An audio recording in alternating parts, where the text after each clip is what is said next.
कहानी, नई कहानी मोटे तौर पर 1950 से 1965 के बीच स्वाधीनता के पश्चात जो रचित कहानी का जो नाम है, जिसमें तरह तरह के वाद विवाद आते गए कि इस समय की कहानी को हम क्या कहानी दे, तो और इन कथाकारों की जो विचारधारा है वो एक आंदोलन का शक्ल ले। तो स्वाधीनता के बाद शहर तथा शहर में जो मिडिल क्लास फैमिली है, मध्यम वर्गीय जीवन में किस तरह से विघटन और परिवर्तन घटित हुआ, ये देखने को मिलेगा एक कहानी में। और एक कहानी में हमें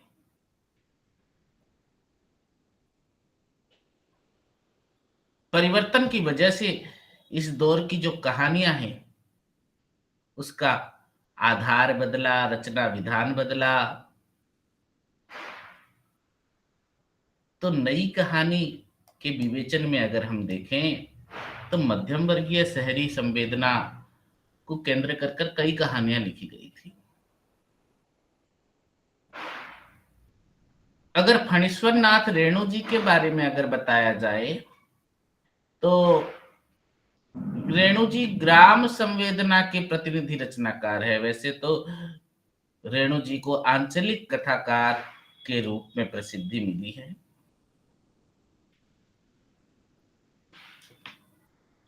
तो इनकी जो पहली कहानी वट बाबा के प्रकाशन के बाद अगले 5 वर्ष में 13 कहानी पत्र पत्रिकाओं में छपी थी,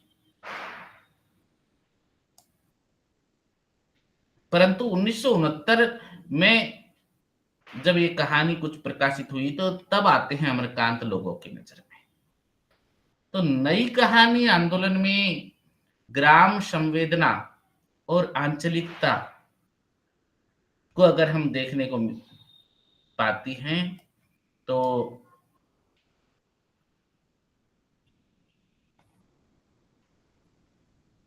रेणु जी की कहानी में वो बखूबी रूप से देखा जाएगा। तीसरी कसम का जब हम प्रसंग पढ़ेंगे तो उसमें हमें आंचलिकता की छाप दिखाई देगी, क्योंकि स्वाधीनता से पहले स्वाधीनता का अर्थ क्या है, ग्रामीण भारत के लिए ठीक वही था जो शहरी भारत के लिए हुआ। ग्राम शिल्प, उद्योग धंधे विदेशी सत्ता के हाथ तो पहले ही उजड़ चुके थे। तो आजादी की लड़ाई में किसान की जो है समर यात्रा में उतर लाने के लिए जो संग्राम की ताकत और जीवन मिला था, आजाद भारत के भविष्य के नक्शे पर उन्हें अपेक्षित जगह नहीं दी गई थी।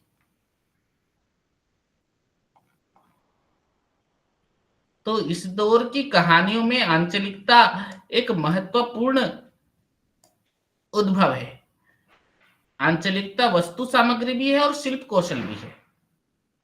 आंचलिकता का अर्थ केवल स्थानीय रंग नहीं होता है, अंचल विशेष के बारे में सिर्फ बता देने से नहीं होता है। भूगोल के कुछ खंड प्रकट रूप से अपनी भौगोलिक प्राकृतिक परिस्थितियों के कारण एक विशेष जीवन पद्धति विकसित कर लेते हैं। वहां के वासियों का चरित्र आसानी से मानव मात्र के सामान्य व्यवहार का प्रतिनिधि नहीं माना जा सकता। उसे गढ़ने में अंचल विशेष की भूमिका महत्वपूर्ण होती है। आंचलिक रचनाओं का यही विशेष लक्षण है कि घटनाक्रम और चरित्र व्यवहार दोनों में अंचल बोलता है।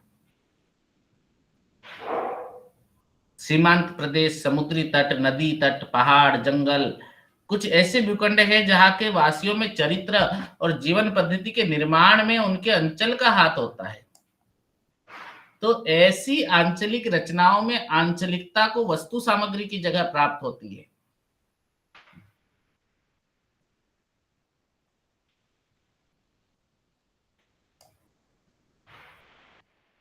कथा साहित्य में आंचलिक आंदोलन के विषय में आलोचक विश्वनाथ त्रिपाठी कहते हैं कि आंचलिकता का आंदोलन स्वाधीनता प्राप्ति के कुछ वर्ष बाद ही आया। देश की प्रकृति का वर्णन और लोक संस्कृति की चर्चा बहुत पहले से थी, लेकिन लोक जीवन की मार्मिकता की तीव्रता का अनुभव साहित्य में तब आया जब लोक जीवन परिवर्तित होने लगा था।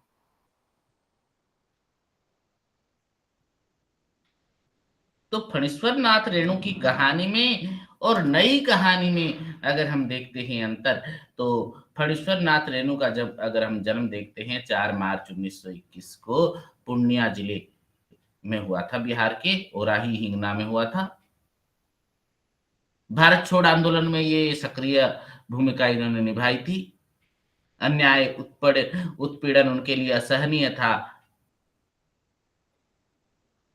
जिसके कारण ये राजनीति से विराम लेते हैं कई बार। तो 1954 में मेला आंचल, याद रखना, फणीश्वर नाथ रेणु जी का जो प्रमुख उपन्यास है ना मेला आंचल, के प्रकाशन जब हुआ, वब से रातों रात ये फेमस लेखक बन गए और शीर्षस्थ लेखक की प्रतिष्ठा प्राप्त कर ली।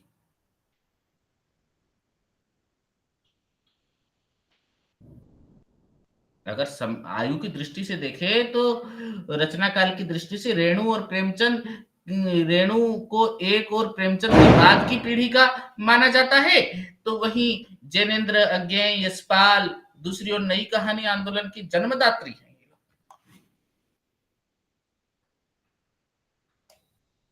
तो ग्रामीण समाज को इन्होंने दिखाया, खेतीहर, मजदूर, गरीब किसान, लोक कलाकार, कारीगरों के जीवन, संवेदनशीलता, सांस्कृतिक निष्ठता, स्वाभिमान का चित्रण जो किया इन्होंने। गांव में जो छोटे छोटे अभाव, अंचल विशेष के अंधविश्वास, रुग्णताओं से ग्रस्त जीवन को इन्होंने अपने ध्यान का विषय बनाया। छोटी छोटी ईर्ष्याएं, कंपटीशन, मनमुटाव, इन सब का निरीक्षण किया। प्रेम की संवेदना का सुंदर चित्रण इनकी कहानियों में देखने को मिलता है, जिनमें रसप्रिया और तीसरी कसम तो बहुत ही दिखाया गया है बखूबी रंग से। तो रेणु का जो कथा शिल्प है, वो तीसरी कसम के संदर्भ में कहानी मानो उपन्यास होना चाहती है। तो तीसरी कसम रखा गया जो इसका नामकरण, लोक मन में, लोक जीवन में कसम या सौगंध या शपथ लेने का या खाने का अर्थ अपने आप से या किसी दूसरे से एक वादा है।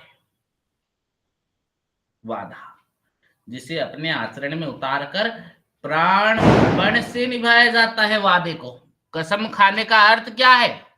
कसम खाने का अर्थ अपने लिए आचरण की एक मर्यादा निश्चित करना, जिसका उल्लंघन स्वयं के लिए निषिद्ध है।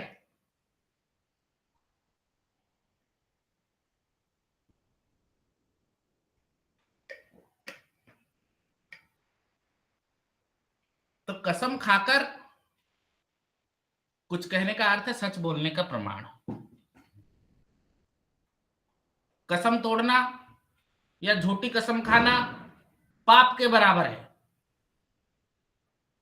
तो कसम उस जगत के आचार व्यवहार का मूल्य है जो आस्था और विश्वास पर, कथनी और करनी की एक रूपता एवं अपने और दूसरों के प्रति ईमानदारी पर टिका है। तीसरी किस्म के जो गाड़ीवान नायक है हीरामन ने पहली दो कस्में खाई थी, लेकिन तीसरी कसम के बारे में बताया गया है यहाँ पर। इसका मतलब ये नहीं कि कहानी में पहली दो कस्मों का होना महज कहानी के शीर्षक को एक नाटकीय सार्थकता देने के लिए, बल्कि कहानी में पूर्व रंग, अतीत अवलोकन द्वारा किंचित विस्तार से उन दोनों कस्मों का जिक्र भी है।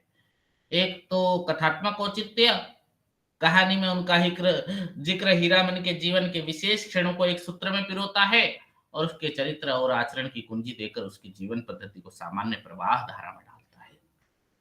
और पिछली दो कस्में जो है वो नैतिक निर्णय है। दोनों कस्में उसने संगीन अनुभव से गुजरकर निष्कर्ष की तरह पाई कि जीवन यापन को नियंत्रित करने वाले निर्णय और संकल्प की तरह धारण करना है। पहली चोर बाजारी का माल नहीं ला देंगे,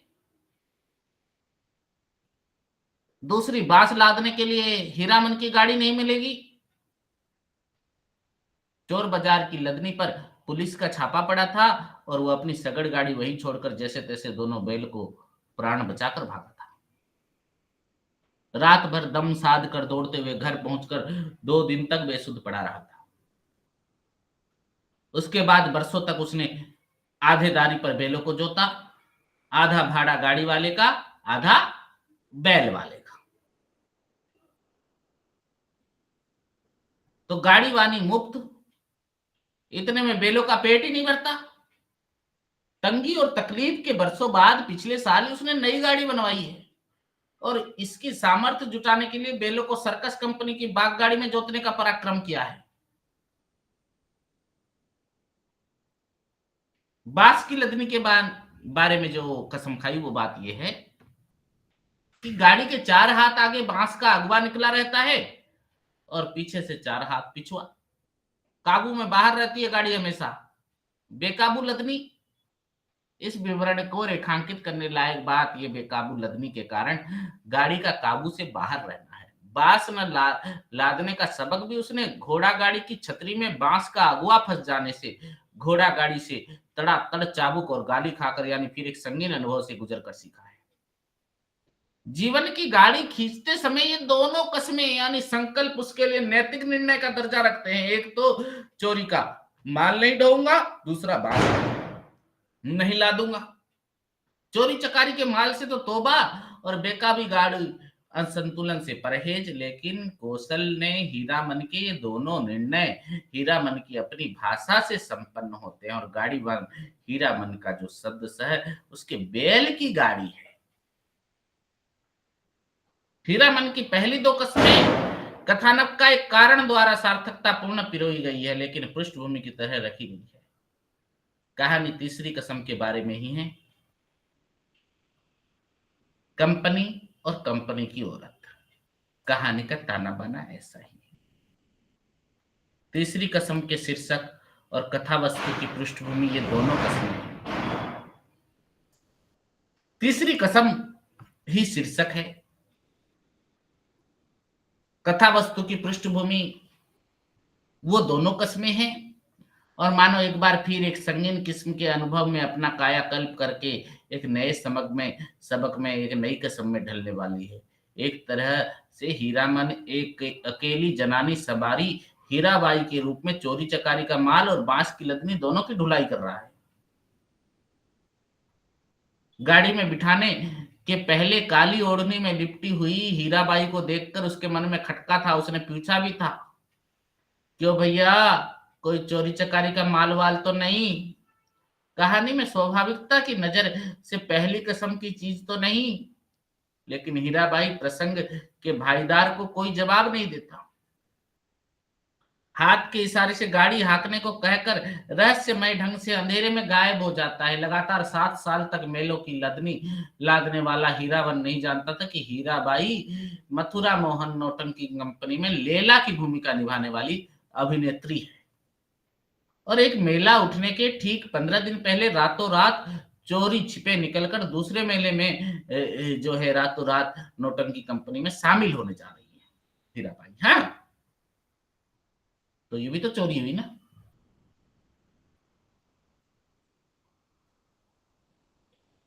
एक तरह से वो कंपनी से दूसरी कंपनी को जाता या ले जाया जाता है, चोरी चकारी की माल है, और प्रकारांतर में वो बांस की लदनी जीवन की गाड़ी को काबू के बाहर असंतुलित कर देने वाली भी कही जा सकती है। ये अलग बात है कि दूसरा मेला भी उठने के पहले ही वो मथुरा मोहन नौटंकी की कंपनी में वापस लौट जाएगी। शायद कंपनी और कंपनी की औरत के बीच जो मथुरा मोहन कंपनी को अपनी कीमत जताने का मोल तोल और भाव बढ़ाने का मामला है। कहानी में अगर आप देखेंगे तो ये जो है संकेत और व्यंजित है कि सरासर लापरवाही से इधर उधर एक दूसरे से दूर दूर यूं सूचनाओं की तरह पिरोए गए हैं, और समक्ष घटित होते जीवन इंद्रिय संवेदनों से समृद्ध भार से इस तरह से आच्छादित किए गए हैं कि ठीक सामने मौजूद होने के बावजूद कथ्य की संरचना में उनकी भूमिका उजागर नहीं हो पाती है।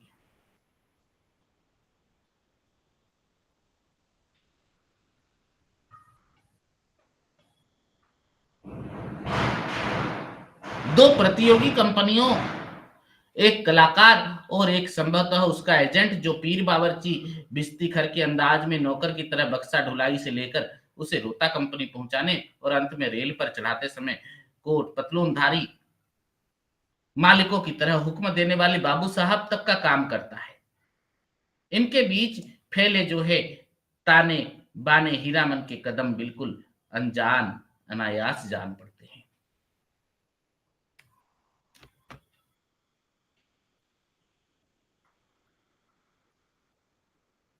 हीराबाई एक मेले से दूसरे मेले तक लगभग 24 घंटे की यात्रा उसकी बैलगाड़ी में तय करती है। सख्य और संगीत के संसार में कुल 24 घंटे, इन 24 घंटे में हीरामन के साथ जो एक संबंध का भाव अनुभव घटित होता है, उसकी वजह से 7 साल तक लगातार मेलों की लदनी लादने के बावजूद कभी नौटंकी थिएटर या बायोस्कोप सिनेमा न देखने वाली हीराबाई या लैला का नाम तक न सुने हुए हीरामन का प्रवेश मेले में नौटंकी के कपई घर संसार में हीराबाई के लिए एक अभिभावक, संरक्षक, खास अपने आदमी के भाव में होता है। हीरामन के लिए सारा एक रहस्यमय संसार है, जहां पहुंचकर वो अपने को विस्मय और रहस्य के भाव लोग में उलझता हुआ, फंसता हुआ पाता है। उपशीर्षक जो है, मारे गए गुलफाम की तर्ज पर मारा जाता है। मेले में पहुंचने के बाद कहानी के 2 घटना स्थल हैं। एक तो गाड़ी वालों का बासा, दूसरा कपई घर।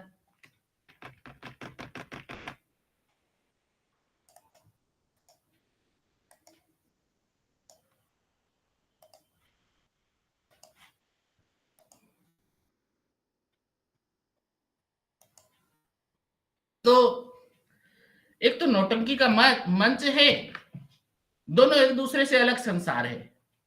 धुनीराम में कहानी में कहलवाया है कि गाड़ी बैल छोड़कर नौटंकी कैसे देखने जा सकता था कोई गाड़ीवान मेले में।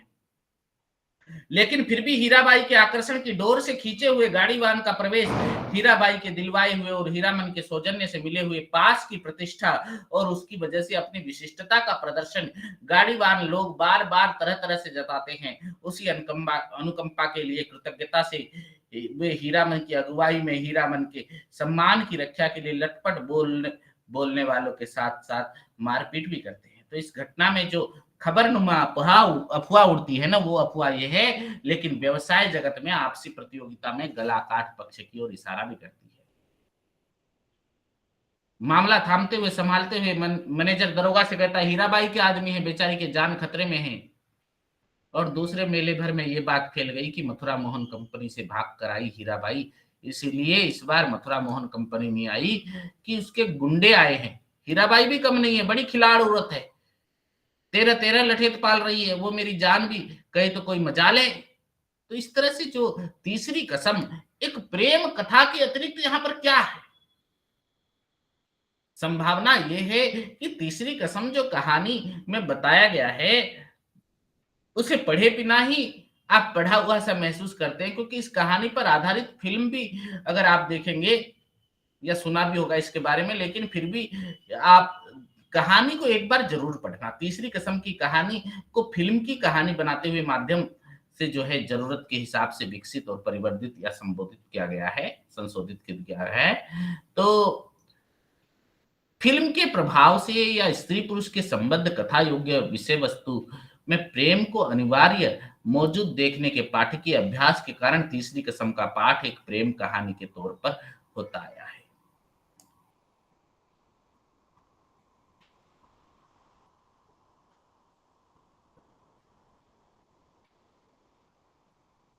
तो यहां पर हम देखते हैं कि तीसरी कसम कहानी में कहानी हीरामन की इच्छा मूर्ति है। बैलगाड़ी यात्रा के 24 घंटे हीरामन के लिए एक ही संबंध भाव का अनुभव है, अर्थात कोई वास्तविक संबंध भाव नहीं। 24 घंटे की यात्रा के दौरान सानिध्य में शायद उसी की वजह से गुजरा हुआ एक अनुभव है, जिसका अर्थ हीरामन और हीराबाई के लिए अलग अलग है। संबंध में बंधन दो तरफा होता है। हीरामन की प्रेम कथा उसकी एक तरफा भावना ही अनिवेदित कथा है, उसका अपना मानसिक वितान है, जिसके फैलाव में रेणु उसकी भावनाओं के जीवंत लोक रंग के साधन को दिखाया है।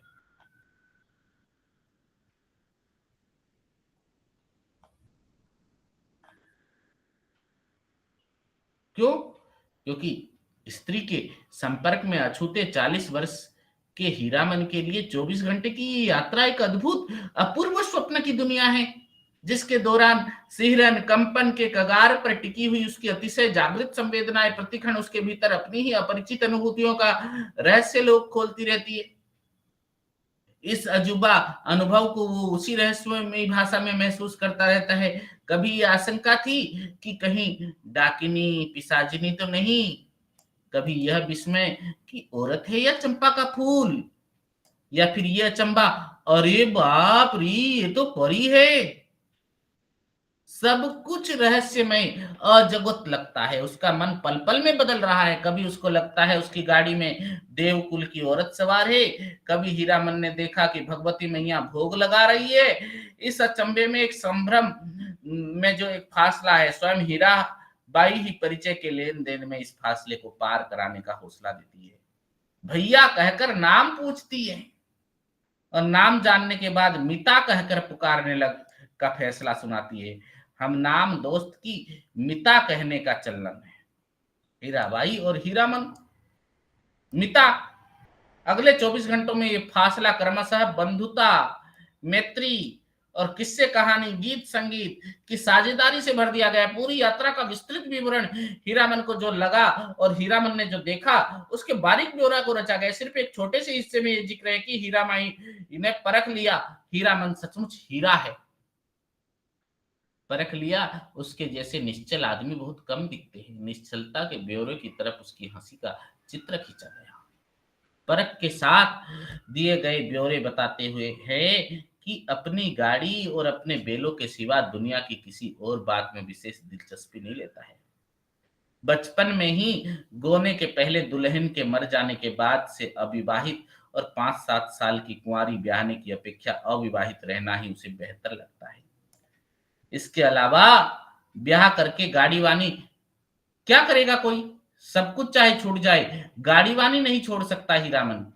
दुनियादारी से अछूते यायावर जीवन में उसकी हीराबाई का नाम भी इसके पहले नहीं सुना था। नौटंकी कंपनी की औरत वह बाई जी नहीं समझता।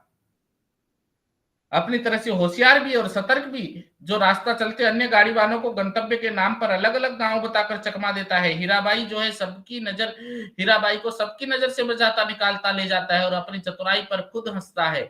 उसकी होशियारी, चतुराई और सतर्कता सब उसकी निश्चलता का ही नाम है। और हीराबाई के व्यवहार में एक संयत खुलापन है। उसकी आत्मीयता, आत्मनिर्भरता, अभिव्यक्ति, ये सब देखने को मिलती है।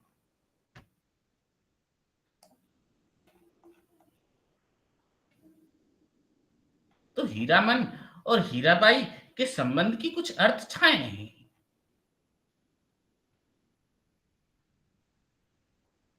तो हीराबाई को एक कंपनी की औरत के रूप में देखना, या हीरा मन और कंपनी की औरत के बीच जो संबंध है उसको देखना, अलग अलग ढंग से अलग अलग विचारों को देखना कहानी में अपनी एक अलग विशेषता रखता है। क्योंकि हीरामन की जो प्रथम 2 कस्में खाई गई है और इस तीसरी कसम में जो है वह कहानी की मूल संवेदना है।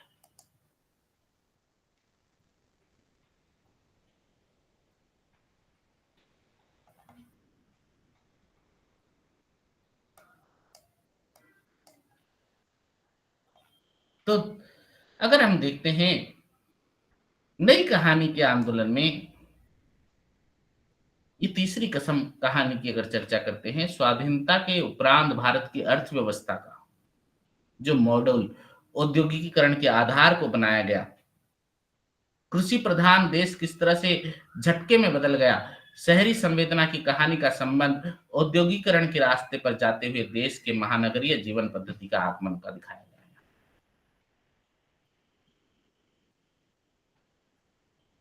तीसरी कसम कहानी में जो उनका विश्वास, संकल्प और अभिव्यक्ति है, केवल एक प्रेम कहानी मानकर रफा दफा कर देते, वो ये नहीं कि कई बार इसी कसौटी पर उनकी जो है कमी या अपर्याप्तता देखने को मिलती है कि कहानी की रचना के 50 वर्ष भी बाद भी आज भी कहानी प्रासंगिक बना देने वाली जो है विकटतर यथार्थ से जुड़ी हुई है।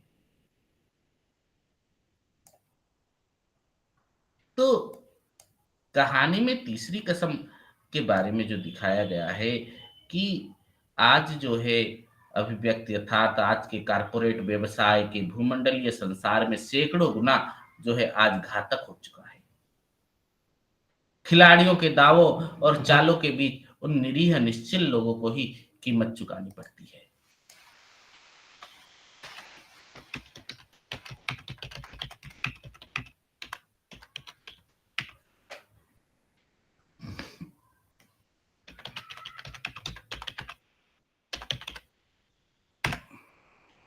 तो इस कहानी से जो प्रश्न आएंगे वो यही कि नई कहानी के आंदोलन में फणीश्वर नाथ रेणु के योगदान के महत्व को आप रेखांकित कीजिए, या तीसरी कसम कहानी के माध्यम से जो है आप ये बताइए कि इसमें ग्राम संवेदना किस तरह से स्पष्ट रूप से नजर आ रही है।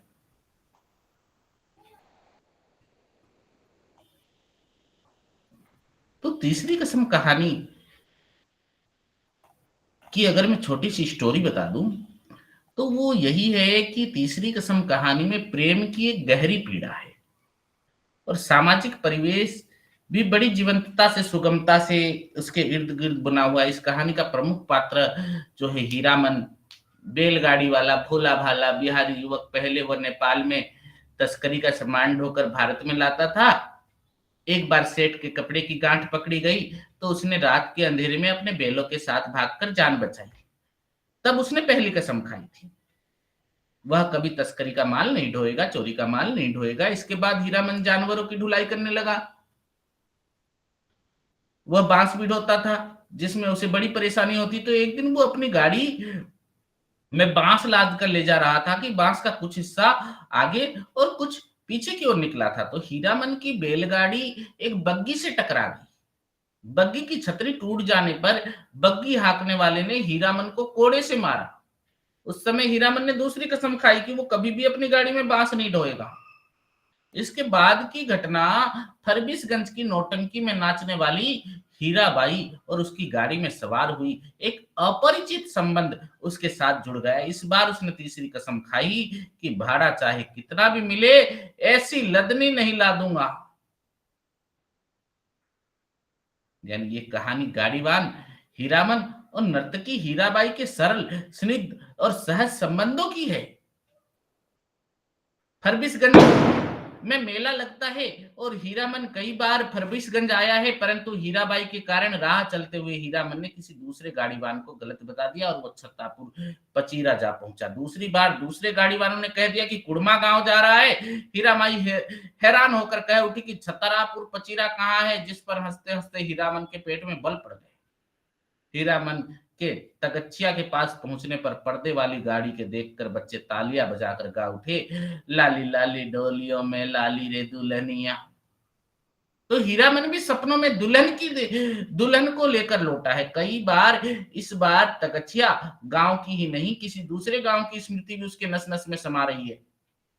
कजरी नदी के साथ साथ उसकी सड़क जा रही है और परमान नदी का तो महुआ घटियारिन की लोक कथा से संबंध है।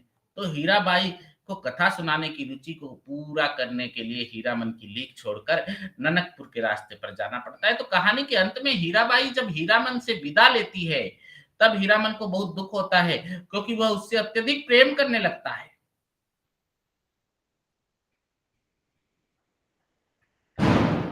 तो तीसरी कसम कहानी जो है उर्फ मारे गए गुलफान कहानी का ही गठन सुव्यवस्थित रूप किया गया है जिससे कहानी जो है प्रभावशाली और रोचक बन पड़ी है। तो लेखक ने कहानी में ऐसे विषय का चयन किया है जो है पाठक सहज ही रूप से बनने में समर्थ है।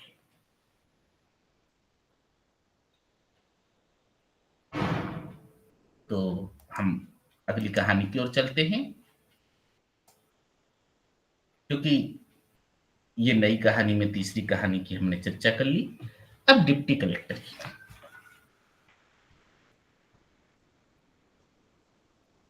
अमरकांत की कहानियां।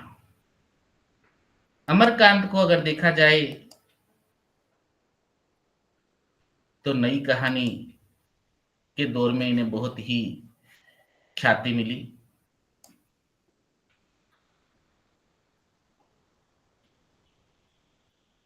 अमरकांत का जन्म 1925 में हुआ था। स्वाधीनता के उपरांत ये पहले दशक के कथाकारों की 4 पीढ़ियां सृजन सक्रिय थी, क्योंकि अमरकांत उस समय युवा पीढ़ी के रचनाकारों के सदस्य थे। स्वाधीनता प्राप्ति के समय इनकी आयु कुल 21-22 वर्ष की होगी।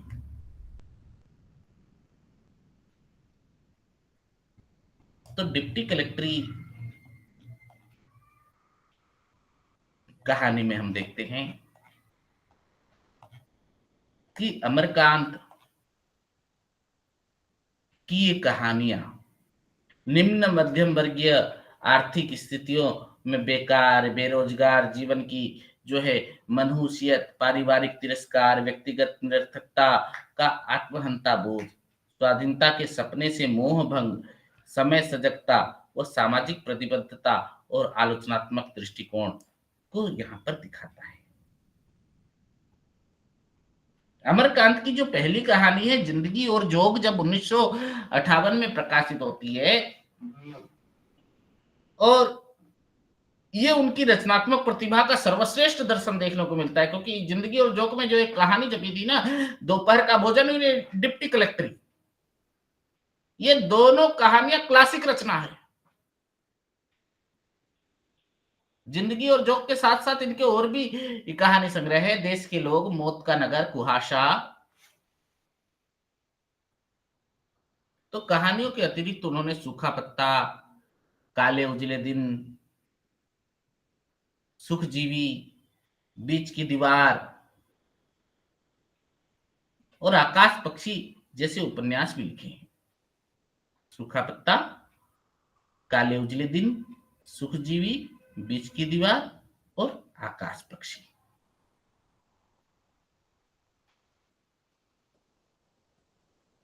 तो नई कहानी की विविध धाराओं में अमरकांत की जगह निर्धारित करें तो विषय वस्तु के अनुसार वे शहरी संवेदना के लेखक कहे जा सकते हैं।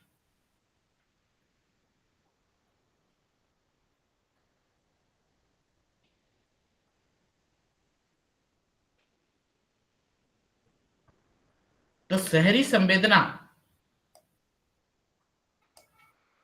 जिसके अनुसार गांव, कस्बे, छोटे शहरों की से अपेक्षाकृत बड़े शहरों से आए हुए, अपनी जड़ों से उखड़े हुए तथा जड़ को जड़ता समझकर खुद को उखाड़ने में तत्पर नकारवादी पात्र,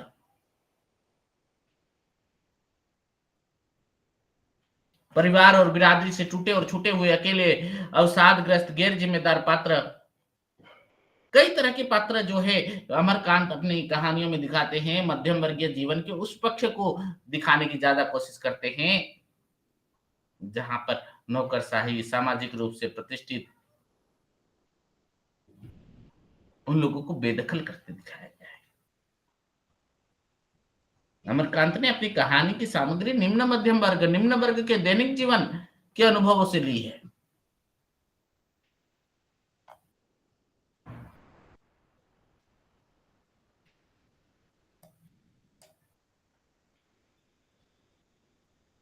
तो दोपहर का भोजन भी इनकी एक तरह की ऐसी कहानी है जिसमें पूरी कहानी के पात्र, क्रियाकलाप को अगर हम देखते हैं तो कहानी की व्यंजना शक्ति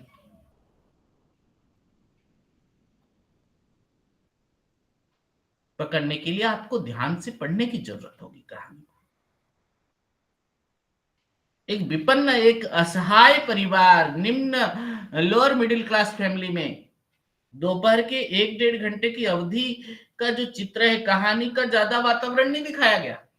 थोड़े से वक्त में 1-1.5 घंटे का अवधि में जो दिखाया कि परिवार का एक सदस्य बारी बारी से आता है, भोजन के लिए बैठता है, खाकर उठता है, जिसमें 2 बेटे, गृह स्वामी, अंत में गृह स्वामिनी, और छोटा बेटा तो अभी सो रहा है।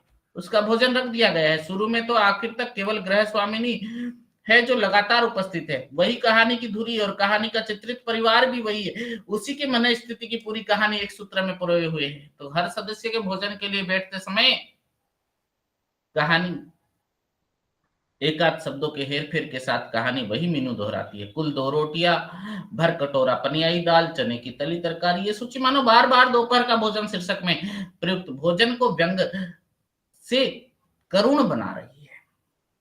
हर बार गृह स्वामिनी की ओर से थोड़ा और लेने का आग्रह होता है, हर बार सदस्य की ओर से अपनी तरह से पेट भरा होने कहकर ये थोड़ा और लेने से इनकार, क्योंकि हर एक को पता है कि उसके हिस्से का भोजन कुल इतना ही है। खाने के अलग अलग तरीके से अलग अलग पात्रों के चरित्र के संकेत देने की कोशिश करता हुआ चित्रण। बड़ा छोटे छोटे ग्रास धीरे धीरे खाता है, अंतिम ग्रास पान के बीड़े की तरह लेता है और थोड़ा और लेने से दृढ़ संकल्प तथा धैर्य पूर्वक भोजन का विधिवत समापन। मझला बेटा एक रोटी के साथ 3/4 दाल और अधिकांश तरकारी का सफाया कर चुकने के बाद थोड़ा और लेने से इनकार में रोटी को अखाद्य होने के विषय में टिप्पणी करता है कि कटोरी भरी दाल तो ले लेता, पर वह न तो बड़े जितना सहनशील है, न उतना धीर है। और पिता के आते ही वो तो दाल को एक सांस में पीकर अब तथा पानी के लोटे को हाथ में लेकर तेजी से बाहर चला जाता है। तो इस किस्म के छोटे छोटे विवरणों को अगर आप देखेंगे ना, कहानी लेखक की ओर से बिना कुछ वक्तव्य देकर परिवार के सदस्यों के आपसी संबंधों के ताने बाने को उजागर करता है। तो कहानी के अंत में गृह स्वामी मुंशी चंद्रिका प्रसाद दोपहर का भोजन कर सकने के बाद औंधे मुंह होकर निश्चिंतता के साथ सो रहे हैं, क्योंकि 1.5 महीने पूर्व मकान किराया नियंत्रण विभाग से उनकी छटनी हो गई थी और शाम को कहीं जाना नहीं था काम की तलाश में। तो एक बेरोजगार विपन्न असहाय परिवार गृह स्वामी सिद्धश्री के अलावा अन्य सदस्यों में आपस में किसी से बातचीत नहीं दिखाई गई है। सिद्धेश्वरी ही भोजन करते समय सबको एक दूसरे के बारे में स्नेह भावना की सूचना देती है। इस कतर विरोध के बीच परिवार को बांधे रखने लायक सांत्वना की करुण असंभव प्रयत्न में लगी रहती है, लेकिन स्वयं अपने लिए कोई सांत्वना नहीं है। अधपेट अपर्याप्त भोजन का पहला घास मुंह में रखते ही पता नहीं कहां से आंखों में टप टप आंसू टपकने लगते हैं। लेकिन उसके इस पहले तक की ये प्रयत्न चढ़ता जाता है कि बड़े बेटे से मझले बेटे के बारे में कहती है, विवरण देती है, किंतु सच बोलने की उसकी तबीयत नहीं हुई। झूठ मूठ उसने कहा। मझले से बड़े के बारे में इस तरह बोली तो सपने में बड़बड़ा रही हो। तो यहाँ पर निम्न मध्यम वर्ग के परिवार का बहुत ही सुंदर चित्रण है।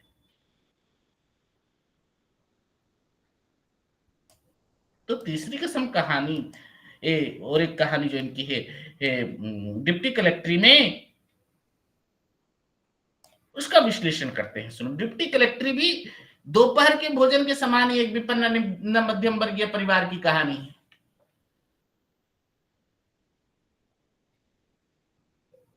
परंतु इसमें एक महत्वपूर्ण अंतर के साथ डिप्टी कलेक्ट्री के नायक बाबू सकलदीप मुख्तार है। यद्यपि पिछले 1.5-2 साल से मुख्तारी उनके चलाए नहीं चलती, फिर भी राम का नाम लेकर कचहरी जाते हैं, अक्सर कुछ पा जाते हैं, जिससे 2 जून का चूल्हा चौका उनका चल जाता है। इसके विपरीत दोपहर का भोजन में जो परिवार है, उसके स्वामी चंद्रिका प्रसाद जो है बाबू 1.5 महीने पूर्व किराया मकान नियंत्रण विभाग की क्लर्की से छटनी आजीविका खो चुके हैं। विपन्नता की उस हद तक दोनों जीवन स्थितियों में इतना फर्क है कि एक गुणात्मक अंतर आ जाता है। दोनों वक्त चूल्हा चौका चल जाता है या नहीं पता नहीं, क्योंकि दोपहर के भोजन में तो बच्ची कुछ जमा पूंजी को अधिकतम समय तक खींचने की कोशिश कर कर जो है पुरुष को गिन गिन कर रोटियां खिलने की खाने की नौबत आ जाती है, जबकि गृह स्वामिनी के हिस्से में कुल आधी रोटी ही बचती है।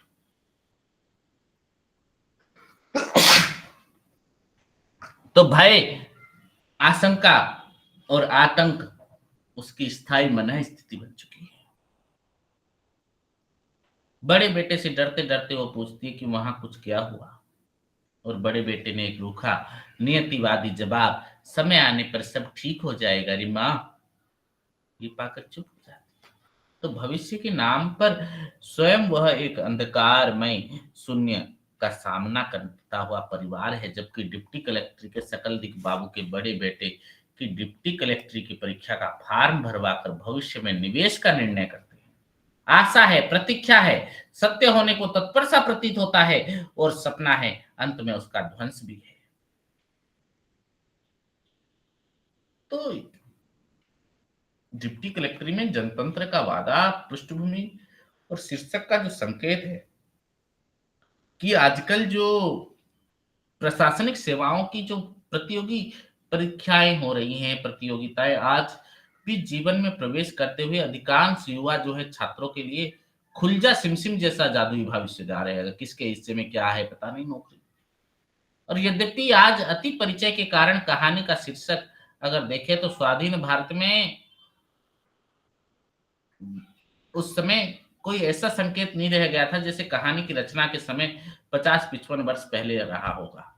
क्योंकि अभी स्वाधीन भारत का जब कहानी रची गई पहला ही दशक था, पंचवर्षीय योजनाएं निर्माण की जा रही थी। स्वाधीनता मिलने के ठीक पहले तक अंग्रेजी शासन के तहत डिप्टी कलेक्टरी की नियुक्ति मनोनीत हुआ करती थी। राजकीय कृपा का मामला था, उसके लिए वंश, जाति, कुलीनता, खानदान सब तत्व हुआ करते थे। तो स्वाधीनता जनतंत्र भारत में अब जो है मुक्त प्रतियोगिता के नाम पर योग्यता से पाई हुई जीत और प्रशासनिक सेवाओं को उच्चतम स्तर पर पहुंचकर आगे के रास्ते वर्ग के लिए अतिक्रमण का मामला बन गया था। सकलदीप बाबू कहते भी हैं कि पहले जमाने की बात दूसरी थी, आजकल राजा का अर्थ क्या है? डिप्टी कलेक्टर तो एक अर्थ में राजा ही हुआ। यह जनतंत्र का सर्वसाधारण मात्र के लिए अवसर की समानता का वादा है। इसी वादे को देखते हुए जनतंत्र, गणतंत्र या गुणतंत्र का नाम दिया गया है। तो जीवन में लक्ष्य कहानी में अगर देखोगे तो नई कहानी आंदोलन में अधिक संख्यक रचनाओं की तरह इसे भी कथानक विहीन ही कहा जा सकता है, क्योंकि फर्स्ट पेज और लास्ट पेज के बीच जो कैरेक्टर, उसका परिवार है, उसका संसार है जो बसाया गया है, जिसमें जो उनकी क्रियाकलाप को दिखाया गया है, तो उनके इसी सपने को, निवेश को आशा की प्रतीक्षा में विकास यात्रा के रूप में प्रस्तुत की गई है, जिसमें कथानक का विभिन्न चरण होता है। तो कहानी की शुरुआत यहीं से होती है कि लेकिन शुरू में ही 1 घंटे पूर्व ऐसी बात हुई, ऐसी बात नहीं थी कहकर कहानी को एक सभिप्राय, पूर्वाभास और तत्काल अतीत से संबद्धता दी गई है।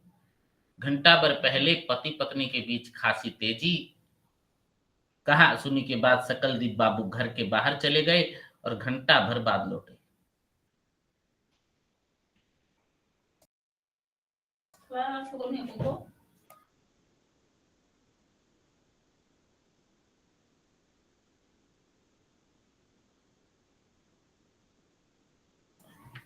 ऐसे छोटे छोटे ब्यौरे अमरकांत की कहानी लेखक का अंग है, जिनके द्वारा वे स्वयं बिना कोई वक्तव्य दिए अपने पात्र के क्रियाकलाप से जो है हमारे सामने रखते हैं। अखबार का एक फटा टुकड़ा पढ़ना, इसका मतलब क्या हो सकता है? जाहिर है कि पढ़ने के लिए उसमें कुछ भी नहीं है। उन 15-20 मिनटों के भीतर क्या हुआ, ये आचरण जो है कहा सुनी से उत्पन्न क्षोभ और उद्वेग को काबू करने का प्रयास तो ही था। अब घंटा भर बाद लौटकर तो वो कहते हैं और करते हैं, तो उसे पता चलता है कि 15-20 मिनट किसी निर्णय पर पहुंच जाने का क्षण भी था। सकलदीप बाबू का बड़ा बेटा नारायण पिछले 3-4 वर्ष में बहुत सी परीक्षाओं में बैठने, एमएलए लोगों के दरवाजों के चक्कर लगाने तथा और भी उल्टे सीधे फन इस्तेमाल करने के बावजूद अब तक बेरोजगार है। 2 बार डिप्टी कलेक्टरी की परीक्षा में बैठ चुका है। इस बार डिप्टी कलेक्टरी की जगह काफी है। भरोसा है कि तीसरी बार किस्मत आजमाना चाहता है। तो सकलदीप बाबू की पत्नी ने उनको टटोलते हुए बात शुरू करके इसी आशय का प्रस्ताव रखा और सूचना दी कि 2-4 दिन में फीस भरने की तारीख निकल जाएगी। पत्नी की यही बात सुनकर सकलदीप बाबू बिगड़ गए। बेटा को भला बुरा कहने लगते हैं। पत्नी द्वारा उसका बुचाव सुनने के बाद क्रोध की तो हद पर पत्नी ने ये तक कह बैठते हैं कि सारी खुरापत की जड़ तुम ही हो। तुम मुझे जिंदा रहने देना नहीं चाहती। जिस दिन मेरी जान निकलेगी ना, तुम्हारी छाती ठंडी होगी। लेकिन घंटे बाद भी अति प्रसन्न भाव से लौटकर पत्नी को फॉर्म भरने की फीस जो है के लिए 150 रुपया देते कहते हैं और कहते हैं कि गलती किसी की नहीं, सारा दोष तो मेरा। ये देखो ना, बाप होकर कहता हूँ कि लड़का नाकाबिल है, नहीं नहीं नहीं नहीं, सारी खुरापत की जड़ मैं ही हूँ और कोई नहीं। तो घंटे भर पहले का उनका क्रोध, उनकी असमर्थता और असहायता तथा बेटे की बेरोजगारी के कारण अपनी असफल प्रत्याशा का नतीजा है। निष्फल निर्देश्य दैनिक जीवन का ढर्रा ऐसी प्रतिक्रियाओं से अपने रोजमर्रापन का भी अतिक्रमण करता है, मानो यही उसकी घटनात्मकता है। अब डिप्टी कलेक्टरी के सपने में निवेश के फैसले पर पहुंचकर और 150 के कर्ज से कार्रवाई का आरंभ करना उन्होंने जीवन के एक मकसद छपा लिया है। निरुद्देश्य अभावग्रस्त चिड़चिड़ी दिनचर्या के स्थान पर भविष्य के लिए सोउद्देश्य जीवन की आशा और प्रसन्नता की मानसिकता का आगम होता है। उनकी दिनचर्या बदल जाती है। सुबह का आकाश, ठंडी हवा उसकी अकारण प्रसन्नता के लिए पर्याप्त कारण हो सकते हैं। मुंह अंधेरे उठकर बेटे को पढ़ते हुए देखना ऐसा लगता है जैसे किसी आनंदमयी रहस्य का उन्होंने अचानक पता लगा लिया हो। इस किस्म के संकेत अमरकांत ही लिखते हैं, सादगी के से शिल्प को तहदार बनाते हुए तथा गहराई देते हैं। मनुष्य के जीवन का वह आनंददायी रहस्य क्या हो सकता है कि वो संतान के माध्यम से अपने आप को, अपने सपनों को जीवित देखे, कि संतान के श्रम और संकल्प में अपने और उसके भविष्य के सुख को साकार देखे, कि संतान में आत्मविस्तार देखते हुए अपने बुढ़ापे, जर्जरता और असमर्थता के एहसास से मुक्ति पाए, कि संतान के माध्यम से सीमित संकीर्ण अहम की निराशा, सीमाओं के बाहर आना सहज संभव पाए। अर्थ की संभावनाएं अनेक हैं, नतीजा एक ही, अचानक उनमें न मालूम कहां का उत्साह आ गया। और स्नान से निवृत्त होकर जब वो बाहर निकले तो उनके शरीर में एक अपूर्व ताजगी तथा मन में एक अवर्णनीय उत्साह था। तो परीक्षा की तैयारी, परीक्षा देने के लिए प्रस्थान और परीक्षा फल की घोषणा कहानी में चित्रित अवधि ये 3 हिस्सों में बांटा गया है। परीक्षा की तैयारी, परीक्षा देने जाना और रिजल्ट आना। और तीनों के दौरान कहानी के अवधान को सकलदीप बाबू के क्रियाकलाप और मानसिक व्यवहार पर केंद्रित रखा गया है। मानो प्रतियोगिता में बैठ तो बेटा रहा है, लेकिन परीक्षा पिता की हो रही है। उनके आचरण में स्नेह, चिंता, सहनशीलता, विनोद प्रियता, आत्मविज्ञापन की प्रवृत्ति, आस्था और श्रद्धा का जागरण होता है। बेटे की देखभाल के अलावा वे मंदिर नियम पूर्वक जाने लगते हैं, पत्नी से भी प्रार्थना करने को कहते हैं। मकसद पा लेने के बुनियादी कारण जीवन के प्रति राग और आसक्ति उत्पन्न होती है, बार बार भूख लगती है, चटोरापना जागृत होता है, बेहद मेहनती और बदपरहेजी से बीमार भी पड़ते हैं। बेटे की योग्यता और भलमन साहत का बढ़ चढ़कर बखान करते हैं। तो परीक्षा के लिए प्रस्थान करते हुए बेटे को मंदिर का प्रसाद पकड़ने के लिए रेलगाड़ी के साथ दौड़ लगाते हुए अपनी दुर्बलता और प्रयत्न की हास्यास्पदता के बावजूद सफल भी होते हैं। तो दौड़ का ये दृश्य अमरकांत का चित्रण कौशल की एक प्रतीकात्मकता अर्थवत्ता ग्रहण कर लेता है। तो दुर्बल तथा बूढ़े आदमी थे, इसलिए उससे तेज दौड़ा नहीं जाता था। पैरों में फुर्ती लाने के लिए अपने हाथों को इस तरह भांज रहे हैं जैसे कोई रोगी मरियल लड़का अपने साथियों के बीच खेल कूद के दौरान कोई हल्की फुल्की शरारत करने के बाद तेजी से दौड़ने के लिए गर्दन को झुकाकर हाथों को चक्र की भांति घुमाता है। उनके पैर थप थप की आवाज के साथ प्लेटफॉर्म पर गिर रहे थे। उनकी हरकतों का उनके मुख पर कोई विशेष प्रभाव दृष्टिगोचर नहीं हो रहा था, क्योंकि कहानी में अगर आप देखेंगे तो परिणाम, आशा और प्रतीक्षा के बीच अटकी हुई सांस है। और अमरकांत का शिल्प कौशल भी जो है यहाँ पर बखूबी रूप से दिखाया गया है। तो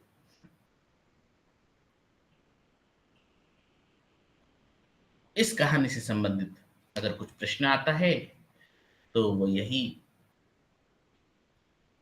कि नई कहानी आंदोलन की ऐतिहासिक पृष्ठभूमि बताइए, डिप्टी कलेक्टरी कहानी का जो है कथा वस्तु पर आप प्रकाश डालिए, ये आता है। क्योंकि कहानी में जो दिखाया है वो बहुत ही सुंदर ढंग से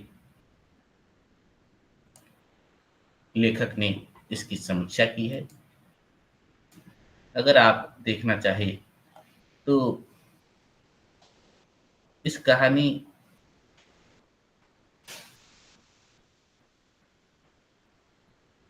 में अगर हम देखते हैं तो भीष्म सहानी की कहानी चीप की दावत कहानी से कहीं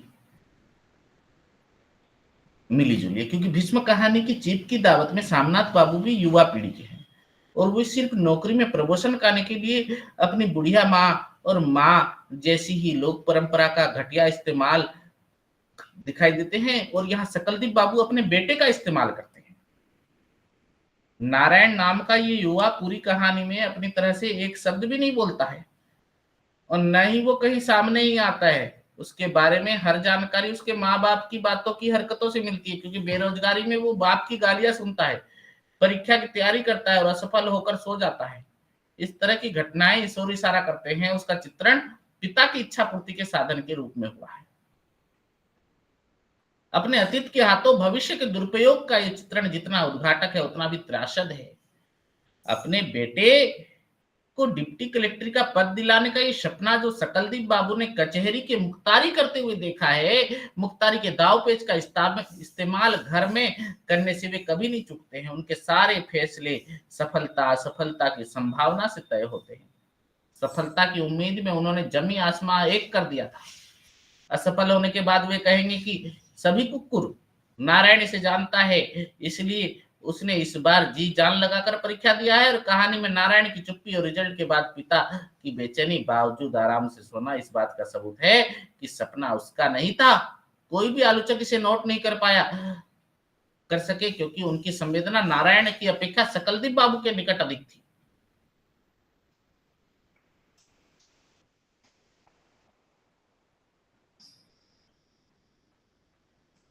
तो डिप्टी कलेक्टर कहानी में अगर हम देखते हैं, कहानी स्वतंत्रता के बाद भी भारत के सामान्य नागरिकों की आकांक्षाओं को पूर्ति करने में असमर्थ व्यवस्था का पर्दाफाश करती है। सत्ता और शासन व्यवस्था का संपूर्ण नियंत्रण कुछ विशेष व्यक्तियों तक सीमित रहने के कारण आज आम जनता में भारी निराशा है और वे इस व्यवस्था को उकसाए हुए दिखाई देते हैं। इसी पक्षपातपूर्ण व्यवस्था के कारण सकलदीप बाबू को अपने बेटे को डिप्टी कलेक्टर बनाने में बहुत सी कठिनाइयों का सामना करना पड़ता है।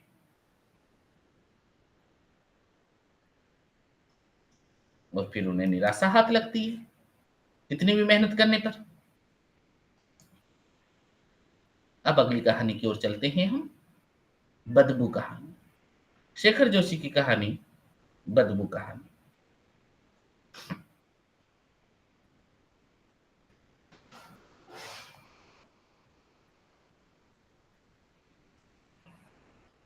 20वीं शताब्दी के चौथे दशक के प्रारंभ में एक छोटे से गांव में किसान परिवार में जन्मे लेखक शेखर जोशी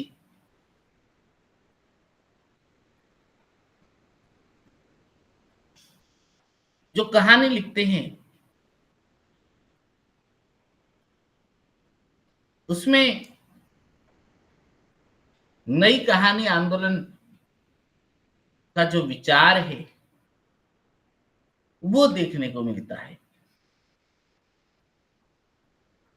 नई कहानी के कथ्य, संवेदना और संरचना तीनों स्तर में जो परिवर्तन हुआ वो इनकी कहानी में देखने को मिलता है। तो शेखर जोशी की कहानी और नई कहानी में अंतर क्या है? जैसे शेखर जोशी का पहला कहानी संग्रह है कोशी का घटवार, जब प्रकाशित हुआ 1958 में। 20 साल बाद इनका दूसरा कहानी संग्रह था साथ के लोग, 1978 में प्रकाशित हुआ। तो नई कहानी आंदोलन के दौर पर तो सिर्फ एकमात्र कहानी संग्रह है कोशी का घटवार। और इसमें 10 ही कहानियां संकलित थी। दाज्यू, पद्मा की कहानी, किंग करोड़ती जनार्दनन, कोशिका घटवार, उस्ताद, जी हजूरिया और बदबू, कवि प्रिया, शुभो दीदी और बंद दरवाजे खुली खिड़कियां।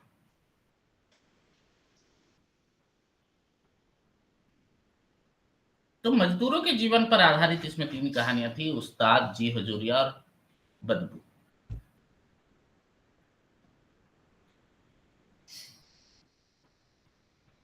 तो शेखर जोशी अपने परिवेश के प्रति बड़े सजग थे, क्योंकि और कहानियां भी अगर हम देखें तो पहाड़ी जीवन पर आधारित इनकी कहानी है। दाजू, पद्मा की कहानी, कोशिका घटवार, क्योंकि उसी माहौल में ही जन्मी थी।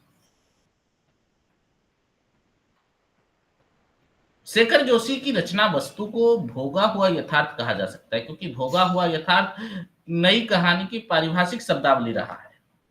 अल्मोड़ा के प्राकृतिक अंचल में जन्मे हुए शेखर जोशी को पहाड़ी जीवन विरासत में मिला था और वे उस जंजन में जुड़े थे।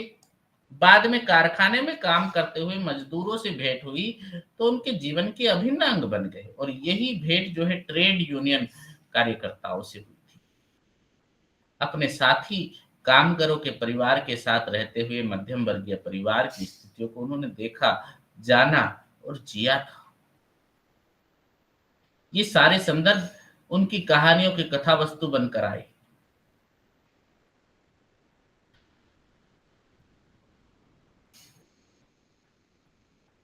तो शेखर जोशी जो भी कहते हैं, उनकी कहानियां जो है उनके जीवन के संदर्भों से जुड़ी हुई है, और इन कहानियों का फलक विस्तृत होकर नई कहानी के वैचारिक आग्रह और उसकी सामाजिक चेतना को संबल प्रदान करता है।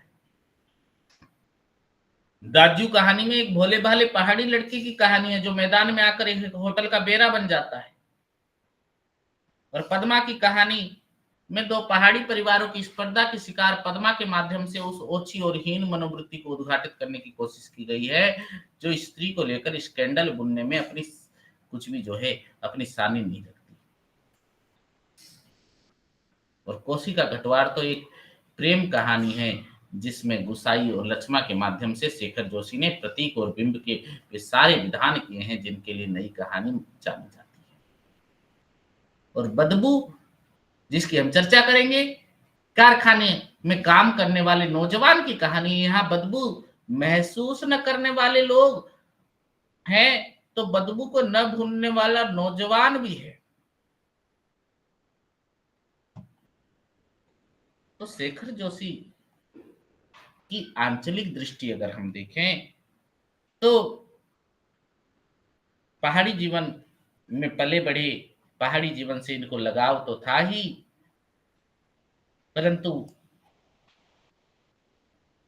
इनकी कहानी में अगर हम देखते हैं कि बदबू कहानी, बदबू एक कारखाने में काम करने वाले लोगों की जिंदगी पर आधारित कहानी है। इस कारखाने में काम करने वाले मजदूर, मिस्त्री, सर्चमैन, फोरमैन, चौकीदार साहब सभी हैं।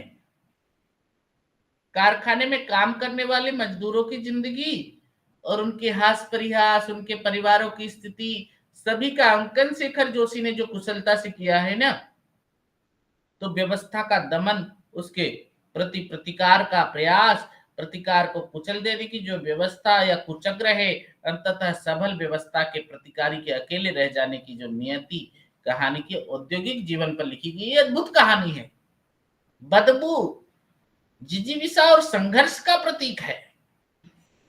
जब तक महसूस हो रही है, संघर्ष की गुंजाइश है, जीवन की संभावना है, मानवीय संवेदना के बचे रहने का संकेत है, किंतु पूंजीवादी व्यवस्था इस तरह से पीस देती है कि बदबू होते हुए भी कारखाने के लोगों को बदबू महसूस नहीं होती। ये व्यवस्था के कृतदास वस्तु या कामकाजी जानवर में तब्दील हो जाते हैं। अगर संवेदना थोड़ी बहुत बची भी है तो वो उसे पेट, परिवार और बच्चों के नाम पर मार देने को अभिशप्त है। कारखाने के बंद दरवाजे के भीतर वे इतने परवश हैं कि उसका असर उनकी सांसों में घुल मिल गया है। उन्हें कहीं बदबू महसूस नहीं होती, वे बंद दरवाजे के बाहर भी असहाय हैं। तो व्यवस्था के गुप्तचर उनके आसपास हैं और उनके बीच है, इसीलिए वे चुप रहने को विवश हैं। इसी कहानी में काम करने के लिए एक नौजवान भर्ती होता है। पहले दिन काम करने के बाद उसके हाथ गहरी बदबू से भरे होते हैं। कई बार धोने के बाद भी बदबू नहीं जाती है, तो उसका एक साथी उसे उपाय बताता है कि पहले हाथ को तेल से धो। और वो तेल कहाँ? एक बड़े टब में घटिया किस्म का केरोसिन तेल रखा हुआ था। दोनों ने अपने अपने हाथों को कुहनी कुहनी भर तक डुबाया, उसमें मला। अब हथेलियों और बाहों में लिपटी सारी चिकनी कालिक धुल गई थी, परंतु उसे लगा जैसे दोनों बाहों में अदृश्य चींटियां रेंग रही हो। केरोसिन तेल की गंध के कारण उसका जी मिचला उठा। इस खीज और गंध से मुक्ति पाने के लिए वो नल की ओर चला है। नल पर पहुंचकर उसने साबुन से बार बार हाथ धोया, लेकिन केरोसिन की गंध नहीं छूट रही है हाथ से। तो इस दृश्य को देखकर कारखाने के मजदूर घासी ने रस लेकर एक किस्सा सुनाना किया। क्या सुनाता है कि एक गांव के मेहतर की लोंडिया थी, उसकी शादी शहर में हुई। जैसा तुम जानो, गांव के मेहतरों को तो कभी गंदा उठाने की जरूरत ही नहीं पड़ती। नई नई शहर में गई तो दिन रात नाक चढ़ा चढ़ा के अपने खसम से कहा करे, बदबू आती है, बदबू आती है। मालिक क्या करता? उसकी खातिर पैसा तो छोड़ नहीं सकता ना। धीरे धीरे लौंडिया भी काम पर जाने लगी। साल 6 महीने के बाद मेहतर की सास ससुर शहर देखने आए। रास्ते में ही हाथ में झाड़ू बाल्टी लिए बेटी मिल गई। मां पहले तो लाड से बेटी को गले मिली और फिर नाक पर आंचल रख लिया। बेटी ने पूछा, ए मां, नाक क्यों बंद कर ली यारी? मां बोली, बेटी बदबू आती है। बेटी अचंभे से बोली, कैसी बदबू? मुझे तो कुछ भी मालूम नहीं होता। तो इस किस्से का मर्म घासी ने स्पष्ट किया है कि ये भाई भी अभी नाक हाथ जो है नाक तक ले ही जा रहा था, सूंघ ही रहा था कि वो किस्सा याद आ गया। पहले पहले हम भी ऐसे ही सूंघा करते थे भाई, अब तो सुसरा पता ही नहीं चलता। कितना बार तो साबुन ही नहीं मिलता, ऐसे ही पोंछ पाछ कर रोटी खाने बैठ जाते हैं। तो प्रश्न उठता है कि कहानी के भीतर इस कहानी की क्या जरूरत थी, मेहतर की कहानी। दरअसल लेखक का यही कौशल है कि कहानी के आरंभ में वो बता देना चाहते हैं कि बदबू न महसूस करने वाला एक अलग वर्ग चरित्र है। वे समझौता परस्त है और स्थितियों के अनुसार उन्होंने अपने को ढाल लिया है। वे उस व्यवस्था में घुल मिल चुके हैं। खटते रहना और सब कुछ को स्वीकार करते रहना ही वे अपनी नियति मान चुके हैं।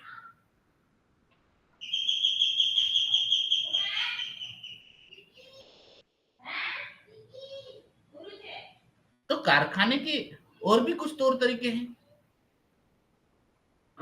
काम समाप्त होने के बाद प्रतिदिन सबको तलाशी देने के बाद ही कारखाने से निकलने दिया जाता था। इकहरी पंक्ति के प्रारंभ में हेड फोरमैन के साथ एक गोरखा सिपाही खड़ा था। प्रत्येक मजदूर अपना रोटी का खाली डिब्बा खोलकर उसे दिखाता और फिर दोनों हाथ ऊंचे उठाकर तलाशी देने की मुद्रा में खड़ा हो जाता। तो गोरखा सर्चर मजदूर की छाती, कमर और जेबों को टटोलकर आगे बढ़ जाने का संकेत कर देता है। लोग इस तलाशी और ठेलम ठेल में भी खुश होते हैं, मजाक करते हैं, मस्त रहते हैं। लेकिन बात यहीं खत्म नहीं होती। बड़े फाटक से फिर इकहरी पंक्ति बन गई, परंतु इस बार पंक्ति के पहले सिरे पर खड़ा हुआ सिपाही तलाशी नहीं ले रहा था, वरन यह देखने के लिए खड़ा था कि कोई भी व्यक्ति कटघरे में आड़ी गिरी हुई लकड़ी को लांगे बिना न चला जाए। तलाशी सहित इस कूद फांद की प्रक्रिया से उसे भी गुजरना पड़ा। अन्य सभी मजदूरों की भांति वो भी आड़ी हुई लकड़ी को लांग कर बाहर चला गया। पीछे मुड़कर उसने फिर एक बार कटघरे की ओर देखा। लोग अब भी एक दूसरे पर कूदते चले जा रहे थे। तो ये उछल कूद का कारण क्या है? क्या हो सकता है? शायद कुछ भी नहीं। कारखाने में लगातार खटने वाले मजदूर पर इस तरह संदेह करना और उन्हें बंदर की तरह उछल कूद कर बाध्य कराना, ये व्यवस्था का बुना हुआ जाल है, जिसमें भय के तार लगे हुए हैं। शक और भय को इस तरह उनके दिमाग में भर दिया जाता है कि वे आदमी होने का भान ही खो बैठे हैं। व्यवस्था का डंडा और रोजी की जरूरत उन्हें बंदरों की तरह उछल कूद भरी जिंदगी जीने को अभिशप्त कर रही है। कहते हैं कि आदिम अवस्था में आदमी भी बंदरों की प्रजाति की तरह जीवन जीता था। आदमी की बुद्धि तर्क और सही गलत का भेद कर सकने की क्षमता में उसे आज की स्थिति में पहुंचाया है। जब आदमी तर्क नहीं करता, विश्लेषण की क्षमता को खो देता है और जब सब कुछ बिना सोचे समझे किए बिना किए धरे स्वीकार कर लेता है, तो आदमी के अंदर का आदमी मर जाता है। ऐसा ही कुछ इन मजदूरों के साथ हुआ। व्यवस्था ने इनकी नियति तय कर दी है और ये सब कुछ चुपचाप स्वीकार करके उछलते कूदते जिंदगी को ढोए जा रहे हैं। नियति ने उनके अंदर के आदमी को मार दिया है और वे हैं कि अपनी ही अंतर्यात्मा की मौत पर हंस रहे हैं। तो इस उछल कूद का प्रयोजन वह नहीं समझ पाया है। गेट के बाहर निकलकर उसने अनुभव किया जैसे वो बंद कोठरी से निकलकर खुली हवा में चला आया। क्या आफत बना रखी है, अनायास ही उसके मुंह से निकल गया। लेकिन उसके लिए जो आफत है वो दूसरों के लिए भगवान का आशीर्वाद है। उसकी बात सुनकर एक बुजुर्ग ने अपनी राय प्रकट की। नए आए हो लगता है भैया, पहले पहले ऐसा ही लगता है, धीरे धीरे आदत पड़ जाएगी। आकाश की ओर उंगली उठाकर उन्होंने बात आगे बढ़ाई। उस नीली छतरी वाले का शुक्र करो कि यहाँ काम मिल गया। अच्छे भले पढ़े लिखे लोग धक्के खाते फिरते हैं। उसका मन उनकी बातों में नहीं लगा। कनखियों से उसने उनकी ओर देखा। उस ऊपर वाले के एहसान का बोझ उठाते उठाते ही जैसे उनकी कमर टेढ़ी हो गई और वो चाल तेजी करके आगे बढ़ गया। पहले ही दिन स्थितियों की ये विकटता उसे डराने के लिए पर्याप्त थी। वो सोचने लगा कि क्या सच ही एक दिन वह भी सब कुछ सहने का आदी हो जाएगा। वो नीली छतरी वाले के एहसानों का बोझ उसकी कमर को भी वैसे ही झुका देगा। इसी घुटन और अवसाद की छाया में उसके दिन बीतने लगे। मजदूर लोग कारखानों की पहली सीट पर कारखानों की ओर चल देते हैं और फिर दिन भर खटने के बाद थकी लस्त देह लिए घर लौटते हैं। ये क्रम 12 महीने हर मौसम चलते रहता है और एक ही जगह एक ही मुद्रा में वे वर्षों काम करते हैं। तो उनकी निरस जिंदगी में कोई हलचल नहीं थी। उनके चेहरे पर असहनीय कष्टों और दैन्यों की एक गहरी छाप थी, जो आपस की बातचीत या हंसी मजाक के क्षणों में स्पष्ट झलक पड़ती है। किसी प्रकार की नवीनता के प्रति सबके मन में एक विचित्र शंका भाव जड़ जमाए बैठा रहता था। इसी बीच एक दिन जो है एक घटना घटी। कारखाने में बीड़ी सिगरेट पीने की मनाही थी, किंतु एक बुधुन नाम के एक मजदूर को साहब ने बीड़ी पीते हुए देख लिया था। साहब को देखते ही बुधुन ने चतुराई से बीड़ी मुंह के अंदर ही डालकर गायब कर ली थी। चीफ साहब के आदेश पर सभी मजदूर एक स्थान पर एकत्रित हो गए थे। साहब बोले, कारखाने में इतनी कीमती चीजें पड़ी रहती है, किसी भी वक्त आग लग सकती है। एक आदमी की वजह से लाखों रुपए का नुकसान हो सकता है। हम ऐसी गलतियों पर कड़ी से कड़ी सजा दे सकते हैं। बुद्धन को कड़ी चेतावनी के साथ 1 रुपए का दंड देने का साहब ने घोषणा किया। और ये सब देखकर बदबू महसूस करने वाले नौजवान से रहा नहीं गया। उसने ऊंचे स्वर में कहा, साहब, आग तो सभी की बीड़ी सिगरेट से लग सकती है। अफसर साहबान तो सारे कारखाने में मुंह में सिगरेट दबाए घूमते रहते हैं। भीड़ में एक भयानक खामोशी छा गई। इस मुंहजोर नए आदमी की उदंडता देखकर साहब का मुंह तमतमा उठा। बड़ी कठिनाई से उनके मुंह से शब्द निकला, ठीक है, हम देखेंगे। साहब चले गए। लोगों का ध्यान अब उसकी ओर केंद्रित हो उठा। घटना स्पष्ट करती है कि व्यवस्था के दोहरे मानदंडों का प्रश्न उठाना उदंडता है, सच कहना और सबके सामने कहना मुंहजोरी है। वह आग जो बुधुन जैसे लोग निगलकर राख बना देता है, नौजवान में बची है अभी, इसलिए वह अन्याय बर्दाश्त नहीं करता। उसके धैर्य का बांध टूट जाता है। जो गरीब की गलती है वो साहब की शान है। जिसके लिए गरीब को दंड उसकी गलती को साहब करे और कोई करे कह दे तो कहने वाला ही उदंड है। ये भयकारी व्यवस्था के लिए चिंतनीय है और कोई उससे प्रश्न करने की हिमाकत करे। पूंजीवादी और सामंती व्यवस्था उसकी नीतियों पर शक करने या उन पर प्रश्न उठाने का विद्रोह मानती है। उन्हें स्वयं भय होता है कि यदि उनके भय का आतंक समाप्त हो गया तो प्रश्न ही उठेंगे और उनके दूसरों के उत्पादन पर टिकी लाभकारी व्यवस्था चरमरा जाएगी। इसलिए तो वे लोगों को बेरहमी से दमन करते हैं। उनकी नीति होती है कि व्यक्तियों को समूह बनने से पहले ही तोड़ दिया जाए। कहानी में होता ही यही।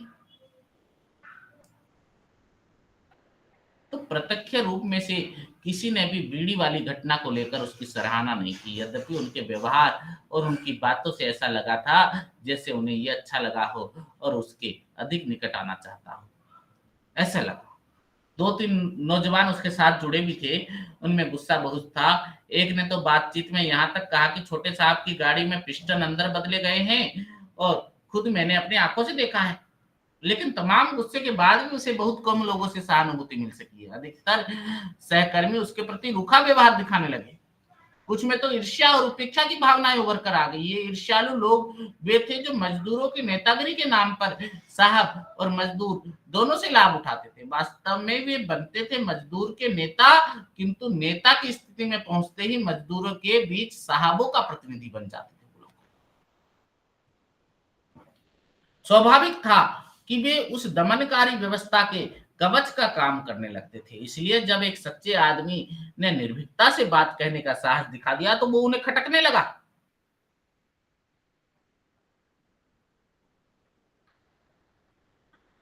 एक नेताजी ने तो खुद को नेता कहे जाने पर यहां तक कह दिया कि काहे शर्मिंदा करते हो भाई, अब तो कारखाने में बड़े बड़े नेता पैदा हो गए हैं, हम किस खेत की मूली।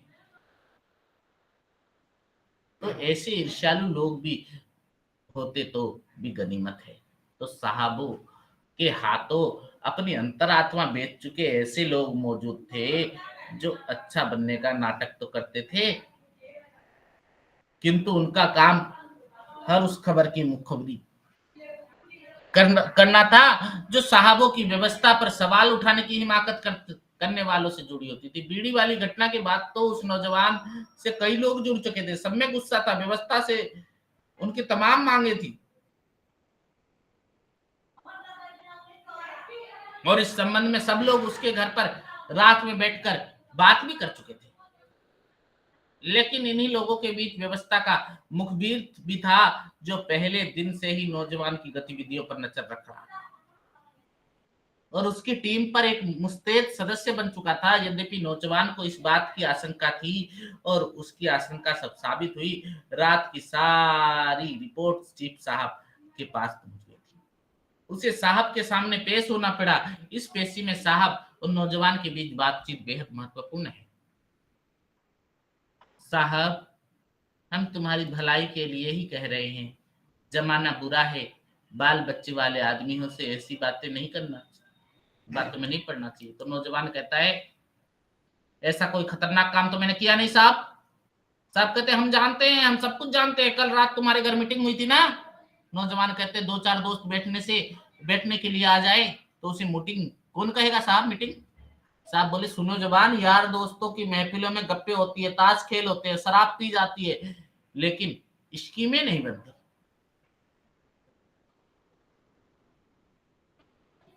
तो नौजवान साहब, लोगों को मकान की परेशानी है, छुट्टियों का ठीक हिसाब नहीं, छोटी छोटी बातों पर जुर्माना हो जाता है, यही बातें आपस में करनी थी मुझे आपसे। ओ यही वहां भी सोच रहे थे हमने।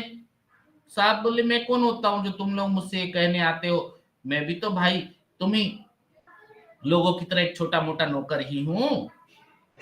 तो नौजवान बोला तो जो हमारी बात सुनेगा उसी से कहेंगे हम। तो साहब कहता है कि तुम बाहर की पार्टियों के एजेंट हो, ऐसे लोगों की हड़ताल करवाते हो, मैं एक को सीधा करवा दूंगा। मैं जानता हूं तुम्हारे गुट में कौन है, एक एक को सीधा करा दूंगा, आइंदा ऐसी बातें मैं सुनना नहीं चाहता हूं।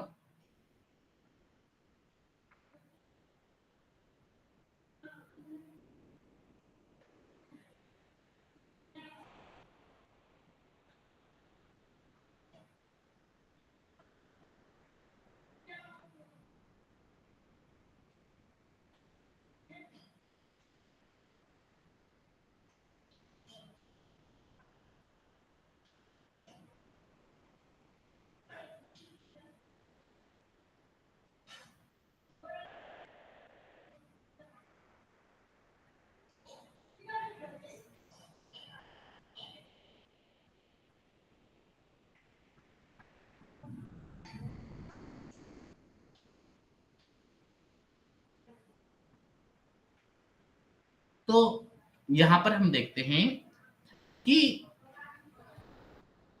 कुछ भाव भंगिमाओं को छोड़कर सीधे साधे ढंग से संवाद प्रस्तुत किए। व्यवस्था कैसी नरमी से भय पैदा करने की कोशिश करती है और नाकामयाब होने पर अपने असली रूप में आ जाती है। इससे समझ सकते हो कि साहब के सीधा करने का तरीका क्या है। दबाव, ऐसा दबाव कि काम करते करते आदमी निचुड़ जाए और उसने सोचने तक की उसे फुर्सत न मिले। नौजवान के काम के बदलाव की सूचना मिस्त्री ने दे दी। साहब ने तुम्हारी बदली कास्टिक टैंक पर कर दी है, बड़ा सख्त काम है, अब भी साहब को खुश कर दो, कर सको तो बदली रुक सकती है। तो इस तरह से कहानी जो है बड़ी लंबी कहानी है, कई ऐसी घटना होती है। कहानी के अंतिम छोर में शेखर जोशी ने जो कहानी में दिखाया कि नौजवान की जो है जिजीविषा से बचे रहने का वर्णन बहुत ही मार्मिक ढंग से है।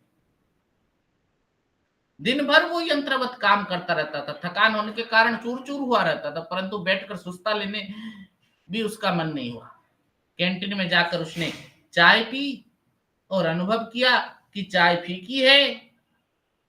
पहले दिन ऐसी बात होती वह कैंटीन मैनेजर से शिकायत कराता, परंतु आज आधी चाय छोड़कर चला गया।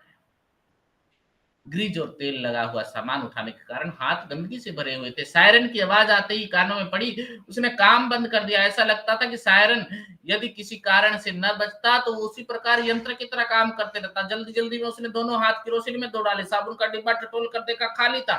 भूमि पर थोड़ी मिट्टी उठाकर ही नल की ओर चल पड़ा। तो पिछले 3-4 महीनों की नौकरी में आज वो पहली बार मिट्टी से हाथ धो रहा है। भुरभुरी मिट्टी को पानी के साथ लगाकर उसने हाथों से मला, दोनों हाथ को नल के नीचे लगा दिया। पानी के साथ जो है मिट्टी की पतली परत भी बह चली। दूसरी मिट्टी लगने से पहले उसने हाथों को सूंघा, अनुभव किया कि हाथों का गंध मिट चुकी थी। तो यहाँ पर यंत्रवत काम करना, कैंटीन के मैनेजर की फीकी चाय, पहली बार मिट्टी से हाथ धोना, तो ये सब क्या संकेत है। यहाँ पर जो बदबू नामक शीर्षक दिया गया ना कहानी का, इसकी सार्थकता यही है कि बदबू के न आने से कोई दुखी नहीं होता। बदबू बुरी गंध होती है, वह जितनी जल्दी मिट जाए ठीक है। बदबू से भला हर्षित होने का क्या मतलब, बदबू से खुश कौन होगा। लेकिन कहानी में बदबू उल्टे संदर्भ में जुड़ी है, उसे विरोधाभासी या असंगत संदर्भों से जोड़ना गलत है। बदबू सड़ी गली व्यवस्था से उठने वाली गंध है जिसको समाप्त किया जाना जरूरी है। वह जब तक महसूस हो रही है उसके प्रति संघर्ष है, प्रतिकार है, व्यवस्था में समझौता नहीं है। इसलिए जब नौजवान को दूसरी बार सूंघने पर बदबू महसूस होती है तो वो खुश होता है, उसे खुशी होती है कि सारे परेशानियों के बावजूद वो हारा नहीं है, चुका नहीं है, समाप्त नहीं हुआ है, बदबूदार व्यवस्था का अंग नहीं बना है। तो बदबू को यहाँ पर इसी अर्थ पर देखिए।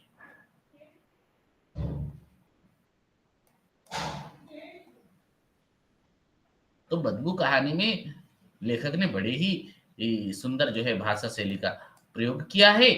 अगर आप देखते हैं तो ये एक महत्वपूर्ण कहानी है शेखर जोशी जी की।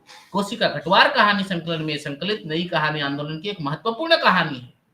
अपनी एक अलग पहचान बनाई है। तो बदबू एक कारखाने में काम करने वाले लोगों की जिंदगी पर आधारित कहानी है। तो बदबी जो है जिजीविषा और संघर्ष का प्रतीक है। जब तक बदबू महसूस हो रही है, संघर्ष की गुंजाइश है, जीवन की संभावना है, मानवीय संवेदना के बचे रहने का संकेत है। किंतु पूंजीवादी व्यवस्था इस तरह पीस देती है कि बदबू होते हुए भी कारखाने के लोगों को बदबू महसूस नहीं होती है, क्योंकि कारखाने के भीतर बाहर दोनों जगह भी असहाय है। तो व्यवस्था ने उनका जीवन रस निचोड़ लिया है और वो खटते रहना चाहते हैं, सब कुछ को स्वीकार करते रहना ये अपनी नियति मान चुके हैं।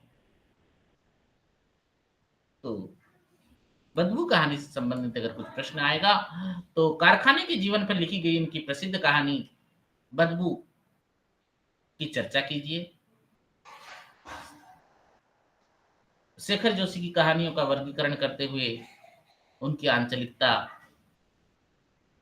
पर चर्चा कीजिए, यह भी आ सकता है। अब एक कहानी है राजा निर्बंसिया, कमलेश्वर की प्रमुख कहानी। नई कहानी आंदोलन के प्रमुख कर्णधार कमलेश्वर, इनकी कहानी राजा निर्बंसिया बहुत ही महत्वपूर्ण कहानी है। नई कहानी के पुरोधाओं में से एक कमलेश्वर स्वाधीन भारत की बदलती परिस्थिति, परिवेश, इन सबको अपनी रचनात्मकता का विषय बनाया। परिस्थिति के दबाव में बदल रही चेतना, व्यक्ति, निम्न मध्यम वर्गीय आदमी की अर्थव्यवस्था, इन सब चीजों को दिखाया है।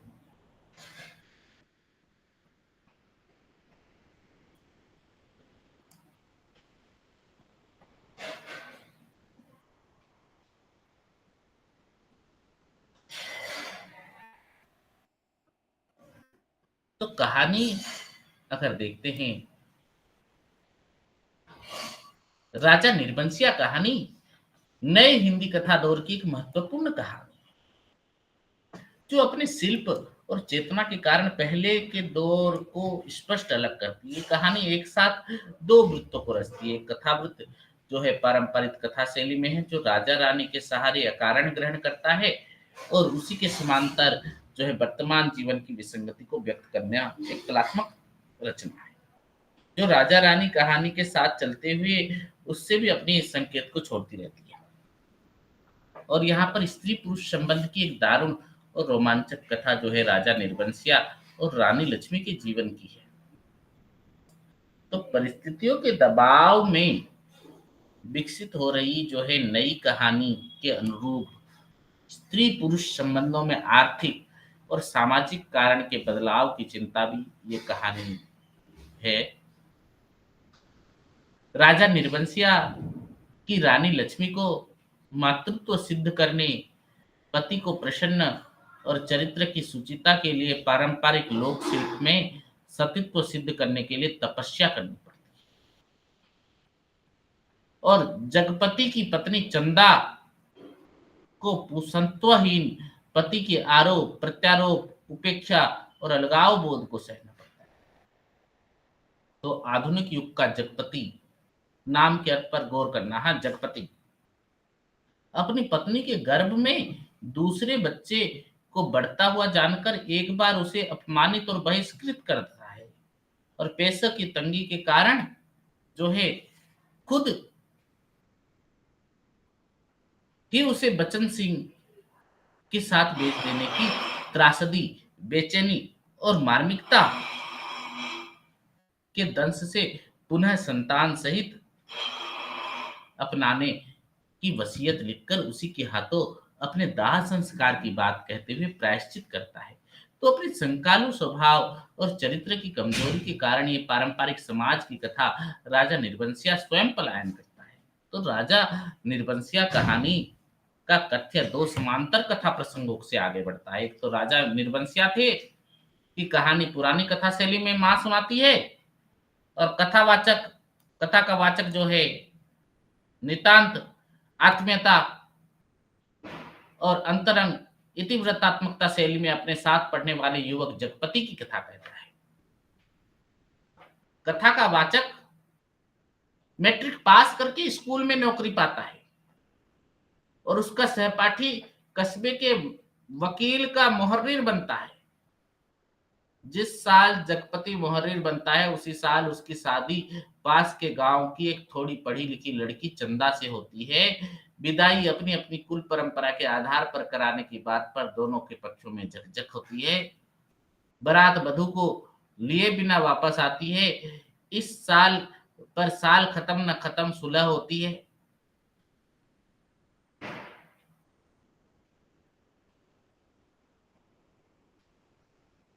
वधू को लिए बिना वापस आ गई। लड़की वालों ने काफी मांग लेने पर लड़के वालों अपनी उच्चता की सर्वमान्य स्वीकृति से पसीज जाते हैं और चंदा जगपति के घर पर आ जाती है। जगपति की मां 4 बरस बाद भी अपनी गोद में पुत्र का मुख देखना नसीब न होकर काल कवलित हो जाती है। चंदा घर की सब कुंडियों की खनक, हर दरवाजे की चरमराहट और कुल देवता के अंश को पूजने में अपनी पहचान पाने लगती है। घर को उसने और घर के उसके पूरी तरह से अपना लिया है। जगपति और चंदा की खुशियों को जैसे पंख लग गए थे। जगपति की मां 4 बरस तक जगपति की संतान को गोद में खिला न पाने का अफसोस समेटे चंदा को समझाते हुए कि जगपति का ख्याल रखना तथा भाई पाटीदारों के सतर्क में रहना स्वर्ग सिधार गई। तो राजा निर्बंसिया की कहानी भी जारी है। आखेट पर गए राजा जब 7वें दिन तक नहीं लौटते तो रानी एक मंत्री को साथ लेकर उसकी तलाश में निकलती है। इधर जगपति अपने रिश्तेदारों में दूर के भाई दयाराम की शादी में जाता है। बारात के घर लौटने पर डाका पड़ जाता है। डाकुओं की गोली से कोहराम मच गया, लेकिन दयाराम और जगपति जवानी के जोश में डाकुओं की गोलीबारी का मुकाबला तेल पिलाई लाठियों से करते हैं। इस सीधी लड़ाई में एक गोली जांग में और दूसरी जांग के ऊपर कुल्लू में लगने पर जगपति घायल अवस्था में ही अस्पताल में शरण पाता है। तो कमलेश्वर ने गांव कस्बे के अस्पताल का दारुण चित्रण खींचा है, जहां डॉक्टर सिर्फ बड़े लोगों को देखता है। बड़े शहर में रहता है, अस्पताल, दवाखाना, मरीज, मुकम्मल देखभाल कमांडर के भरोसे चलती है। अस्पताल में या तो फौजदारी के शहीद आते हैं या गिरा के हाथ पैर तोड़ लेने वाले लोग आते हैं। छठे छमा से कोई औरत दिख गई तो दिख गई। कभी कोई बीमारी पड़ती है तो घर वाले हाल बता के 8-10 रोज की दवा एक साथ ले जाते हो, फिर उसके जीने मरने की खबर तक नहीं रहती। तो कथाकार ये टिप्पणी के माध्यम से स्त्री वर्ग के प्रति भारतीय पुरुष समाज की आत्म संवेदना का परिचय दिखाते हैं और सामाजिक ढांचे पर भी वह एक सार्थक सवाल छोड़ती है। अस्पताल का कंपाउंडर बच्चन सिंह राजा निर्बंसिया कहानी का एक प्रतिनायक है। कहा जा सकता है कि वो घायल मरीजों के फोड़े और पके आम सा दबा देता है, खाल को तो आलू सा जैसा छील देता है। तो जगपति के खून से चिपकी हुई पट्टी को पगड़ी की तरह खोलता है। तो जगपति के दर्द का कराह के साथ विचलित चंदा मुंह के धोती का पल्ला ठूस कर आह और आंसू रोकने का जो है प्रभाव कोशिश करती है। बच्चन सिंह चंदा की आंखों में बह रही करुणा से कम प्रभावित होता है और यौवन भरे स्वास्थ्य व सौंदर्य से ज्यादा स्त्री सुलभ समझदार स्वभाव से वह ताड़ लेती है कि बच्चन सिंह उसके पति जगपति के लिए ताकत की दवाइयों की निशुल्क व्यवस्था किस छुपे आशय से कर रहा है। जगपति न तो उधार की दवाई चाहता है न किसी की दया का पात्र बनना, क्योंकि वह भी पुरुष मनोवृत्ति को पहचानता है और यह भी कर्ज कोड़ का रोग होता है। एक बार लगने से तन को तो गलता ही है, मन भी रोगी हो जाता है। वह बच्चन सिंह की आंखों में बस रहे दानव और जगपति के आंचल में सिमटी हुई विवशता को चुपचाप महसूस करता है। तो जगपति एक और तो आत्मसम्मान और कुलीन मर्यादा की रक्षा करना चाहता है, दूसरी ओर आर्थिक अभाव को झेलते झेलते आत्मगौरव के खिलाफ कंपाउंडर बच्चन सिंह की दया, करुणा और सहायता की आड़ में जो पनपते षड्यंत्र और वासनात्मक इच्छाओं के प्रति जो है तटस्थ और निर्व्यक्तिक होता है। उधर बचन सिंह चंदा की आर्थिक व्यवस्था का नाजायज लाभ लेते हुए उसे अपनी वासना का शिकार बनाना चाहता है। अपने सुहाग को बचाए रखने की मनोकामना के साथ ही चंदा के भीतर लोक व्यवहार का यह ख्याल अपने यौन शोषण के बचाने का भाव भी लगाता है। तो अस्पताल में ही जगपति अपनी बीमारी और अपनी आत्मा के साथ एक साथ लड़ता है और चंदा के भोले स्नेह और व्यवस्था को जानते हुए भी बचन सिंह की दया जो है जूझने का संकल्प लेता है। तो चंदा जगपति की बेचैनी और पीड़ा को जानकर सोने का कड़ा बेचकर दवा लाना और किसी की मेहरबानी से न दबने की बात कहती है। जगपति कहता है कि मुझसे पूछा तक नहीं और तुमने कड़ा बेच दिया। खुद ही मन की कमजोरी दाब जाता है। वह सोचता है कि कड़ा बेचने से तो अच्छा था कि बच्चन सिंह की दया ही ओढ़ लेती। उसे पछतावा भी होता है कि नाहक की वो बड़ी बड़ी बातें कह जाता, ज्ञानियों की तरह सीख दे देता है। यही उसके वर्गीय चरित्र की दुविधा है, संशय है, अवसाद है।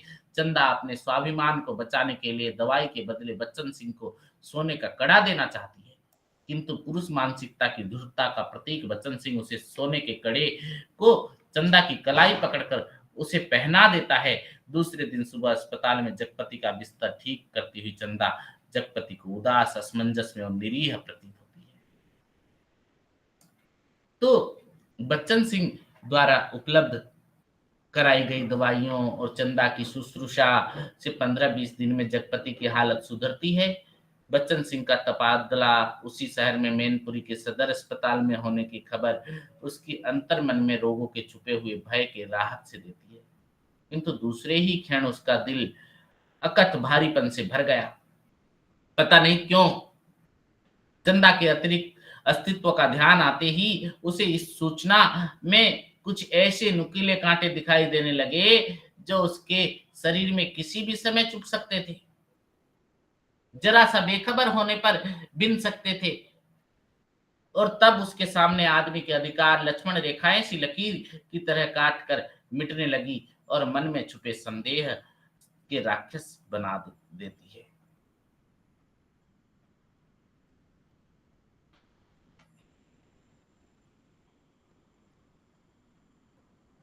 तुम्हारे कभी कुछ नहीं होगा, न तेल न। तो जगपति का ये वाक्य चंदा के मातृत्व पर संतानहीनता की स्थिति पर गहरी चोट करता जाता है। दोनों की रात की व्यथा पीड़ा अफसोस में कटती है। चंदा सिसकते सिसकते न जाने कब सो जाती है। राजा निर्बंसिया के प्रतीक को लेकर कहानी दो समांतर कथा रूपों में विकसित होती है। जैसा कि कहा जा चुका है कि कहानी लोक कथा शिल्प और वर्तमान विसंगति बोध में जो उपजे हुए पश्चाताप और आत्मग्लानि की कहानी है।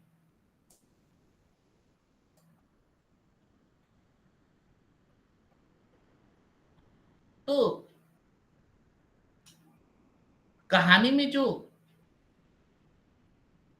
जगपति को मक्कार विवश जगपति को मक्कार और धूर्त बच्चन सिंह के अस्तित्व के सामने अपना अस्तित्व डूबा सा लगता है। राजा निर्बंसिया संकलन की भूमिका में कमलेश्वर ने नई कहानी के सौंदर्य शास्त्र को निरूपित करते हुए लिखा है कि कभी आपने ज्वालामुखी के शिखर पर बैठे हुए व्यक्तियों की कल्पना की हो, उनके अंतर्द्वंद और मानसिक स्थितियों के अध्ययन की चेष्टा की हो और ऐसा सोचो कि इन्हें किस प्रकार विस्फोटों को अग्नि से बचाकर जीवन का मंत्र दिया जाए, तो नई कहानी का धरातल और नए कहानीकारों की प्रवृत्तियां आपके सामने स्पष्ट हो जाएगी।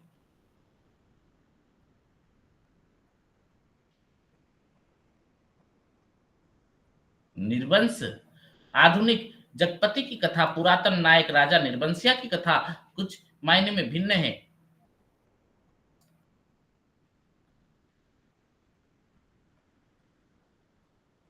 राजा पहले रोज सवेरे टहलने जाते। एक दिन सड़क पर झाड़ू लगाने वाली मेहतर नहीं अगर दिख जाती तो झाड़ू पंजा पटका कर माथा पीटने लगी और कहने लगी, है राम, आज तो राजा निर्बंसिया का मुंह देखा है, न जाने रोटी भी नसीब होगी या नहीं, न जाने कौन सी विपत टूट पड़ी। राजा दुखी भाव से महल लौटते हैं। उसी रात रानी को अपने पुत्र होने की मनोकामना से पूर्ण होने का स्वप्न संदेश पाते हैं, तो राजा की तलाश करती वो उस सराय तक पहुंच जाती है जहां वो टिके हुए थे। रात्रि में वेश बदलकर भटियारन के रूप में सेवा करते राजा के पास रात गुजारती है और प्रातः उनके जगाने से पहले सराय छोड़कर महल लौट आती है। तो राज्य में राजा के कहीं निकल जाने की खबर फैल जाती है। तो इस तरह कहानी जो है लोक कथा के साथ जुड़ी हुई दो स्तर पर चलती है।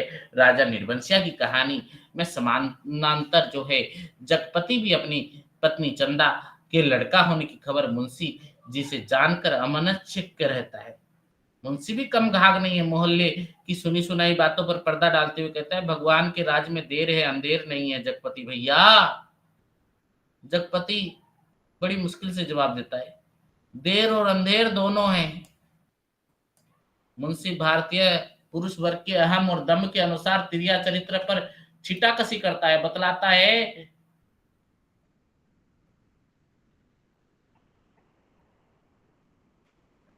जिस तरह से जब सुन्न और अन्य मनस्क जगमती की जो है पुरानी स्मृतियों के दंश के गहरे होते आ गए, राजा निर्वंशिया सत्यानाशी कुलबोरन खुद अपने द्वारा चंदा का कहा गया वाक्य उसे और भी टीसता है, तुम्हारे कभी कुछ नहीं होगा। तो इस तरह के शब्द, इस तरह के जो अर्थ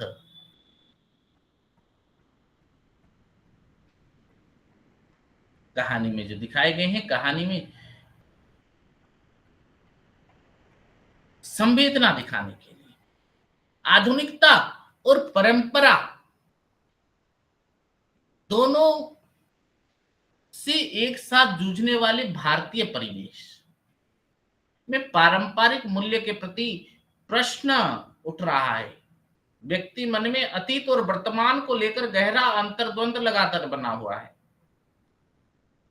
आलोच्य कहानी जो हम चर्चा कर रहे हैं, कमलेश्वर के शब्दों में भारतीय ग्राम्य परिवेश में पारंपरिक मूल्यों के प्रति उभरते हुए दृष्टिकोण, आस्था के स्थान पर उभरती हुई अनास्था, संबंधों की सार्थकता के प्रति संशयात्मकता, अस्वीकृति के संबंधों को अपने समय की संपूर्ण चेतना एवं कुशल संप्रेषण द्वारा रूपायित करती है।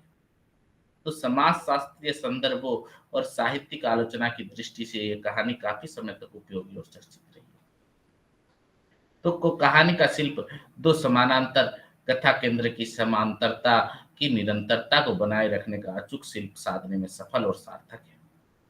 राजा की पारंपरिक कहानी कथा कथन शैली में है और जगपति की आत्मविश्लेषण, फैंटेसी और परिवेश के दबाव से टक्कर लेने के मानसिक दंश की है। तो आंचलिक परिवेश का चरित्रांकन, किस्सा गो शैली तथा भाषा शैली की संप्रेषणीयता कहानी की संरचना, सोच और संवेदना को नया कलेवर प्रदान करती है। तो भाषा, सोच, विचार और परंपरा में सामंती ढांचा इतना महत्वपूर्ण है। अलग अलग वर्गों के लिए मूल्य प्रणाली और विवेचन भी अलग अलग है। तो कहानी का ये संदेश छोड़ने में भी सफल है कि वर्तमान जीवन संघर्ष में आर्थिक स्थितियों की भूमिका इतनी बड़ी हो गई है कि वो अंतरंग आत्मीय संबंधों को भी तहस महस कर सकता है। तो इस संदर्भ में कदाचित पहली कहानी भी है। तो इस कहानी से संबंधित जो है कहानी आ सकते हैं कि इस कहानी का कथासार बताइए, या इस कहानी में अंतर वस्तु में नएपन के साथ साथ शिल्प का क्या क्या प्रयोग किया गया है वो दर्शाइए। इस कथन की जो है पुष्टि कीजिए। कहानी का शिल्प विधान बताइए या जगपति का चरित्र चित्रण कीजिए। कुछ भी आ सकता है कहानी में से। तो आप इन प्रश्नों को लेकर जरा तैयारी कर कर रखिएगा, क्योंकि ये संभावित प्रश्न है। और जो है हम आज की ये खंड एक की तो कहानियां समाप्त हो गई है, 4 कहानियों की मैंने चर्चा कर ली है। कल तो शायद क्लास नहीं है, सीधी क्लास फिर अब जो है दीपावली की बाद है।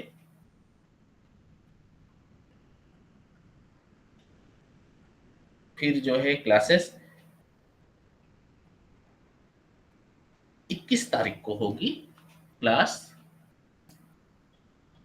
21, 22 और 23 को, मंगलवार, बुधवार और गुरुवार को कक्षा लगेगी।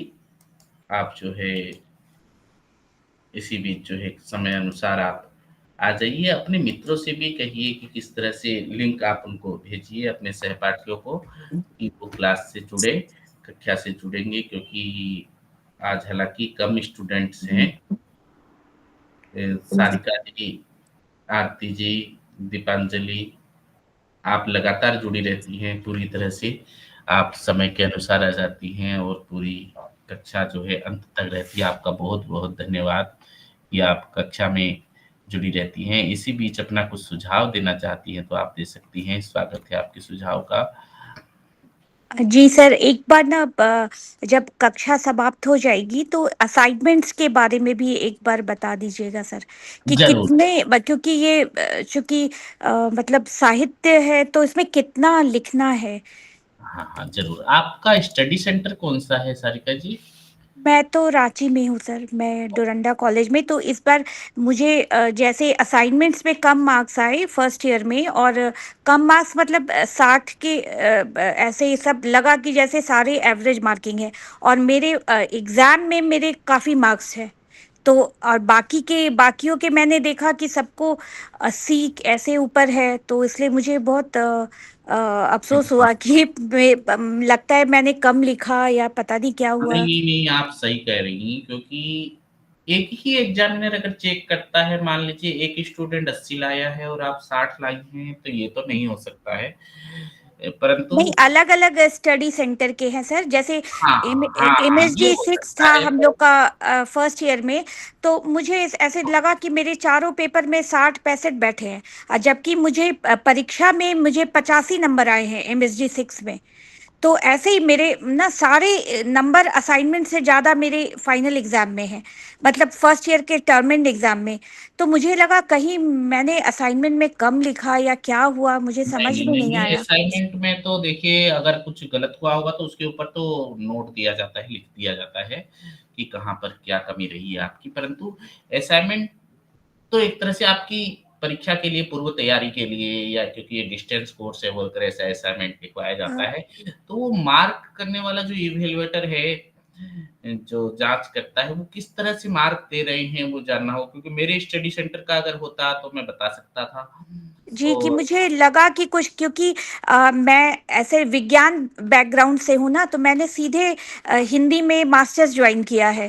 तो तो मुझे कोई लगा बात नहीं, कि देखिए मुझे। आपको सब वहीं पर पता चल गया ना, आप जब बैठती हैं बोर्ड परीक्षा में, मुख्य परीक्षा में जब बैठी वहाँ पर ज़्यादा मार्क आया, जी, वहाँ पर आपने बिना देखे लिखा, अपने जी, जी, प्रयास और से मुझे लिखा। सारे नंबर असाइनमेंट से ज़्यादा है, इसलिए मुझे बहुत मतलब अफ़सोस भी हुआ नहीं, कि अफ़सोस 30% वेटेज है आपका असाइनमेंट्स का। अफ़सोस होना जो है स्वाभाविक है, क्योंकि आप जब परीक्षा में बैठी हैं, तो तैयारी करके बैठी हैं, और घर पर तो असाइनमेंट लिखती है, तो देखकर भी लिख सकती है, तो वो तो गलती नहीं जी, होनी चाहिए जी। आपसे। नहीं क्या, तो वो तो मुझे भी समझ में आ रहा है, सरिता जी, पर मैं कहीं न कहीं कोटेशन बहुत डाली थी, बहुत सारा हाँ, कोटेशन हाँ। में डाली थी असाइनमेंट हाँ, में घर पर लिख के, हाँ, हाँ। नहीं हर देखिए, पेपर में। मुझे फाइनल एग्जाम में तो भाई नंबर आए ना, लेकिन सारे असाइनमेंट 60-65 ऐसे हैं, और फाइनल में मेरे को सारे वैसे 85-70 से ऊपर हैं।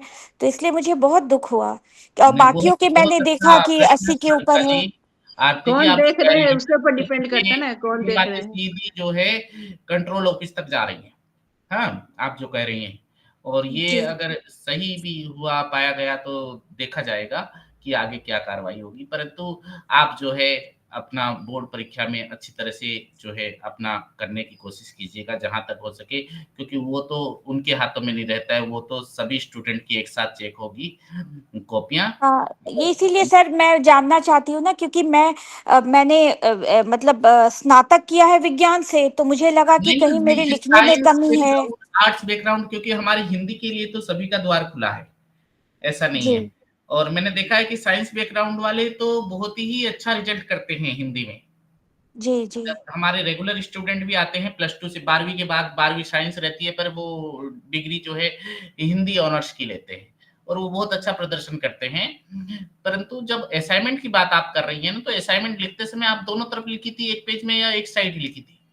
मैंने दोनों तरफ लिखा था सर। नहीं, जब लिखने की जो शैली है ना, तो जी। असाइनमेंट जब लिखेंगी फ्रंट पेज नहीं, में नहीं, नहीं, लिखेंगी, नहीं, एक नहीं साइड। सर, मैंने एक तरफ लिखा था, जो प्रैक्टिकल के पेपर्स होते हैं ना, एक हाँ, तरफ हाँ। सादा। हाँ, हाँ, मैंने एक तरफ लिखा था सर।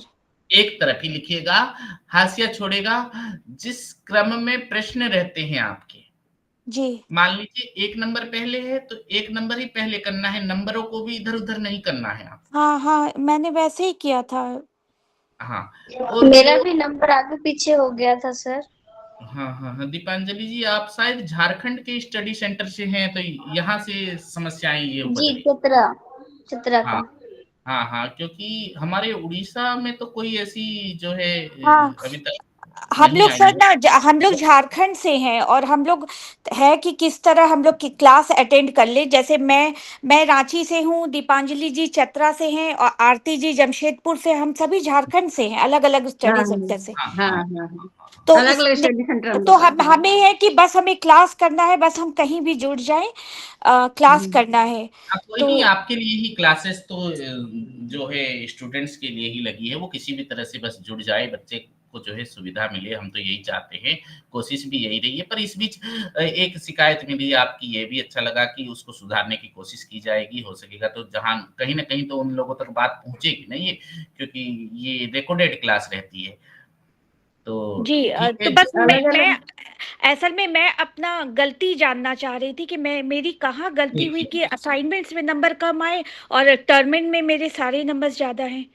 तो मैं अब अपना गलती जानना चाह रही थी एक्चुअली। हाँ, गलतियों के बारे में देखिए अब मैं भी नहीं बता सकता और आप भी नहीं जान सकती, क्योंकि एग्ज़ाम हो चुका है और कितने दिनों के अंतराल के बाद ये बता रही हैं वो भी मुझे नहीं पता। क्योंकि बोर्ड के एग्ज़ाम रहते हैं तो उसकी तो हम कॉपी मँगवा लेते हैं, पर असाइनमेंट भी आप अपने स्टडी सेंटर में जाकर देख मैंने सकती अपने हैं। स्टडी सेंटर में पता किया था कि मैं रीचेक करवा सकती हूँ, तो उन्होंने बोला कि नहीं, ऐसा कोई इग्नू में सुविधा नहीं है, रीचेक नहीं हो सकती कॉपी। तो फिर मैंने कहा ठीक है, हो सकता है साहित्य में इतने ही नंबर आते होंगे। हाँ, कोई बात तो नहीं, आप संबंधित शिक्षक से जो है आप मिलकर बात कीजिए, ऐसा कुछ नहीं है कि हो सकेगा, क्योंकि अब तो आगे और भी एग्ज़ाम देने हैं ना, और भी पेपर देने हैं। एक जी बार हो गई गलती तो मतलब दोबारा ना हो वो।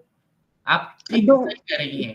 अगर सर मैं दो मेरे स्टडी दो सेंटर तरफ का से ये मामला लिखना रहता तो मैं ज़रूर पूछ लेता, या मेरा ही अगर ये चैप्टर रहता तो मेरे पास ही कॉपी आती या कुछ होता तो मैं बता देता कि किस तरह से चेक किया जाता है या किसको कैसे मार्क दिया जाता है। और स्टूडेंट्स का पता चल जाता है कि कौन किस लेवल का है, जी उसकी लिखावट से ही।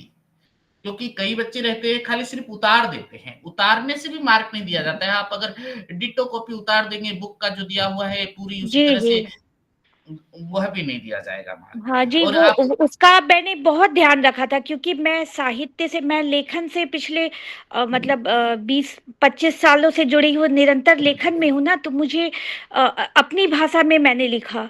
हाँ और वो तो पता है हाँ हाँ, तो और अपनी भाषा में लिखकर मुझे देखा कि मेरे को टर्मिन एग्जाम में बहुत अच्छा नंबर आया, और असाइनमेंट्स में सारे में 60, 62, 65 ऐसे ही हैं। तो इसलिए बहुत दुख हुआ था, फिर लगा कि नहीं, कोई बात सारिका नहीं, जी लगा वो है। हमको हाँ खैर हमको लगता है वो लोग के ऊपर भी डिपेंड करता है ना किस मूड में देख रहे, क्योंकि मैं भी कॉपी जांचती थी पहले फिर मैट्रिक मुझे का। लगा कि कहीं उन लोगों को ये तो नहीं लग गया कि मूड मैंने मूड असाइनमेंट मूड की खरीदा बात या क्या, नहीं क्योंकि मेरी सुनिए सारिका जी, राइटिंग भी बहुत अब अच्छी है, तो इसलिए वो मेरे एग्ज़ामिनर को की बात है कंफ्यूजन हो ना, गया। तो एग्ज़ामिनर के ऊपर बात है। देखिए आपके जो स्टडी सेंटर का एग्ज़ामिनर है, आरती जी के स्टडी सेंटर का जो एग्ज़ामिनर है, वो हाईएस्ट कितने लेवल तक देखता है, कितने बच्चे, सभी बच्चों को सेम सेम मार्क दे रहे हैं, तो वो हो गया एवरेज मार्किंग। नहीं नहीं, मैंने देखा सिर्फ मुझे ही कम आए थे, बाकी सारे स्टडी सेंटर में 80 के ऊपर नंबर है, 70 दूसरे 80 है। स्टडी सेंटर पर नहीं जाना है आपको, सिर्फ अपने स्टडी सेंटर का ही देखना है, क्योंकि दूसरे स्टडी सेंटर का दूसरा जांच करता होगा वो। अपने हाँ, स्टडी सेंटर में आप देखिए दूसरे स्टूडेंट्स के कितने मार्क्स आए हैं, अगर उनके साथ अगर असल में आपका सर इंटरेक्शन तो होता ही नहीं ना, लोग क्लास भी नहीं करने आते हाँ, हैं। पहले जो है इसलिए कुछ ऑफलाइन कक्षा लगती मतलब थी तो हाँ, आता था। कुछ भी ये नहीं है। मतलब आप लोग सर 2 घंटे मतलब बिना रुके पढ़ा रहे हैं, और इतनी बड़ी सुविधा को भी बच्चे छोड़ रहे हैं, वो लोग हाँ, क्लास करने नहीं आ रहे हैं, ये बहुत दुख की इंटरेस्ट बात नहीं है। वो हाँ, तो मतलब है। बहुत दुख की बात है जब हाँ हमें हाँ शिक्षक सही बात पढ़ाने है वाले हैं और इतना बढ़िया पढ़ा रहे हैं, और मतलब बच्चों को घर बैठे ये सुविधा मिल रही है, तो भी उस सुविधा को भोग नहीं रहे हैं, ये बहुत मतलब दुख की बात है। तो सारिका जी आप एक बार जो है जब आप एग्जाम देने जाएंगे ना, टर्म एंड एग्जाम, जी जी, अब तो सेकेंड ईयर का फाइनल होगा सर जून में, हम लोग का जून में होगा, तो अगले हाँ अपने वर्ष। साथ जून में थोड़ी वहां पर जान पहचान कीजिएगा कि कौन आपकी स्टडी सेंटर की कैसे मार्क दे रहे हैं कैसे नहीं, वहां से पता चलेगा। और आप स्टडी सेंटर जाइए, अपने संबंधित विषय जो सर हैं, जो भी होंगी मैडम या सर उस पेपर की, जिसमें आपके कम मार्क आए हैं, आप डायरेक्ट उनसे बात कीजिए या फिर जो है कोऑर्डिनेटर सर से बात कीजिए कि सर मामला क्या है। जी और जो हो गया आप छोड़िए, बस टर्म एंड एग्जाम बहुत इंपॉर्टेंट रहता है। हालांकि इसमें 30% ऐड रहता है असाइनमेंट, इसीलिए आप लोग इतने जो है चिंतित है, समझ रहा हूं। मैं आपके लिए जो है खेद प्रकट करता हूं कि आगे ऐसी समस्या नहीं हो बोलकर मैं कहना हाँ, तो चाहूंगा यहाँ इसीलिए पर। सर ना आखिरी कक्षा में ना आप मैंने हमें कैसे लिखना है एक बार वो भी हाँ, गाइड हाँ कर हाँ दीजिएगा, हाँ क्योंकि असाइनमेंट ये के बहुत बारे में जरूरी बता है। दीजिएगा सर। क्योंकि जरूर जरूर हमें जरूर। वो मतलब तकनीकी बातें नहीं पता रहती ना, कितना लिखना है, कितने कोट्स देने हैं, मतलब हाँ वही आखिरी अंतिम कक्षा कक्षा जो में ये होगी ना, जरूर बता दीजिएगा। मैं बता दूंगा अंतिम कक्षा में, और बोर्ड एग्जाम में भी कैसे लिखना है ये भी जी बता। जी जी जी। 2 कलर का पेन यूज करना है, एक ही कलर की यूज करना है, इस तरह का बहुत कंफ्यूजन रहता है। नहीं नहीं तो नहीं उतना देखिए, टाइम वक्त कहाँ रहता है कि 2 कलर की बार नहीं बार नहीं नहीं कुछ नहीं, असाइनमेंट में नहीं, कोई बताया मुझे। असाइनमेंट में आप 2 कलर यूज कर असाइनमेंट में तो सकती किया हैं, था ब्लैक मैंने एंड 2 ब्लू। कलर के पेन का। हाँ मैं भी ब्लैक की एंड थी, ब्लू, लेकिन मुझे रेड दिक्कत एंड ग्रीन यूज नहीं कर सकती आप, जी ब्लैक जी एंड ब्लू ब्लैक ही। और ब्लैक और ब्लू। ब्लू। हाँ, रेड क्योंकि जांच करता, रेड से कॉपी जांच करेंगे ना, तो आपका लिखा हुआ हेडिंग या उनके लिखा हुआ है पता नहीं चल पाएगा। जी जी। और ग्रीन भी जो है ना, जब हम चेक करते हैं तो हमारे ऊपर भी कोई और एक रहता है कि शायद हम कुछ गलत कर रहे हों किसी के साथ, तो भी वह वो ग्रीन पेन का यूज करता है। तो इसीलिए आप लोग जो है ब्लैक और ब्लू पेन का यूज कीजिए, हेडिंग दीजिए। अब असाइनमेंट में कोई दिक्कत नहीं आएगी, मैं समाधान करने की कोशिश करूंगा अंतिम क्लास में, ठीक है। जी जी आप जी सर जी। आप कक्षा में बने रहिए। आप बहुत बहुत धन्यवाद, आप जो है अपनी जो है यह समस्या हमारे समक्ष रखी। जहां तक हो सके हम इसका समाधान करने की कोशिश करेंगे, और आप अपने जो है स्टडी सेंटर से भी जो है ये सब बारे में बात कीजिए, और वहां पर तक पहुंच गई है ये बातें, ठीक है। जी दीपांजलि सर, बहुत बहुत धन्यवाद आपका, बहुत धन्यवाद। धन्यवाद बहुत सर। धन्यवाद सर। डर भी लगता है ना कुछ पूछने में, पता नहीं कैसे पूछेंगे। नहीं नहीं, कोई बात नहीं जी, आपके लिए ही तो है, क्लास में पूछने के लिए ही तो रखा गया है, स्टूडेंट्स के लिए ही हम हैं। धन्यवाद। हमारे लिए आप नहीं है, स्टूडेंट्स के लिए ही हम हैं। आज आप हैं बोलकर ही क्लास लगी, अगर स्टूडेंट नहीं होता तो क्लास ही नहीं होती। धन्यवाद सर।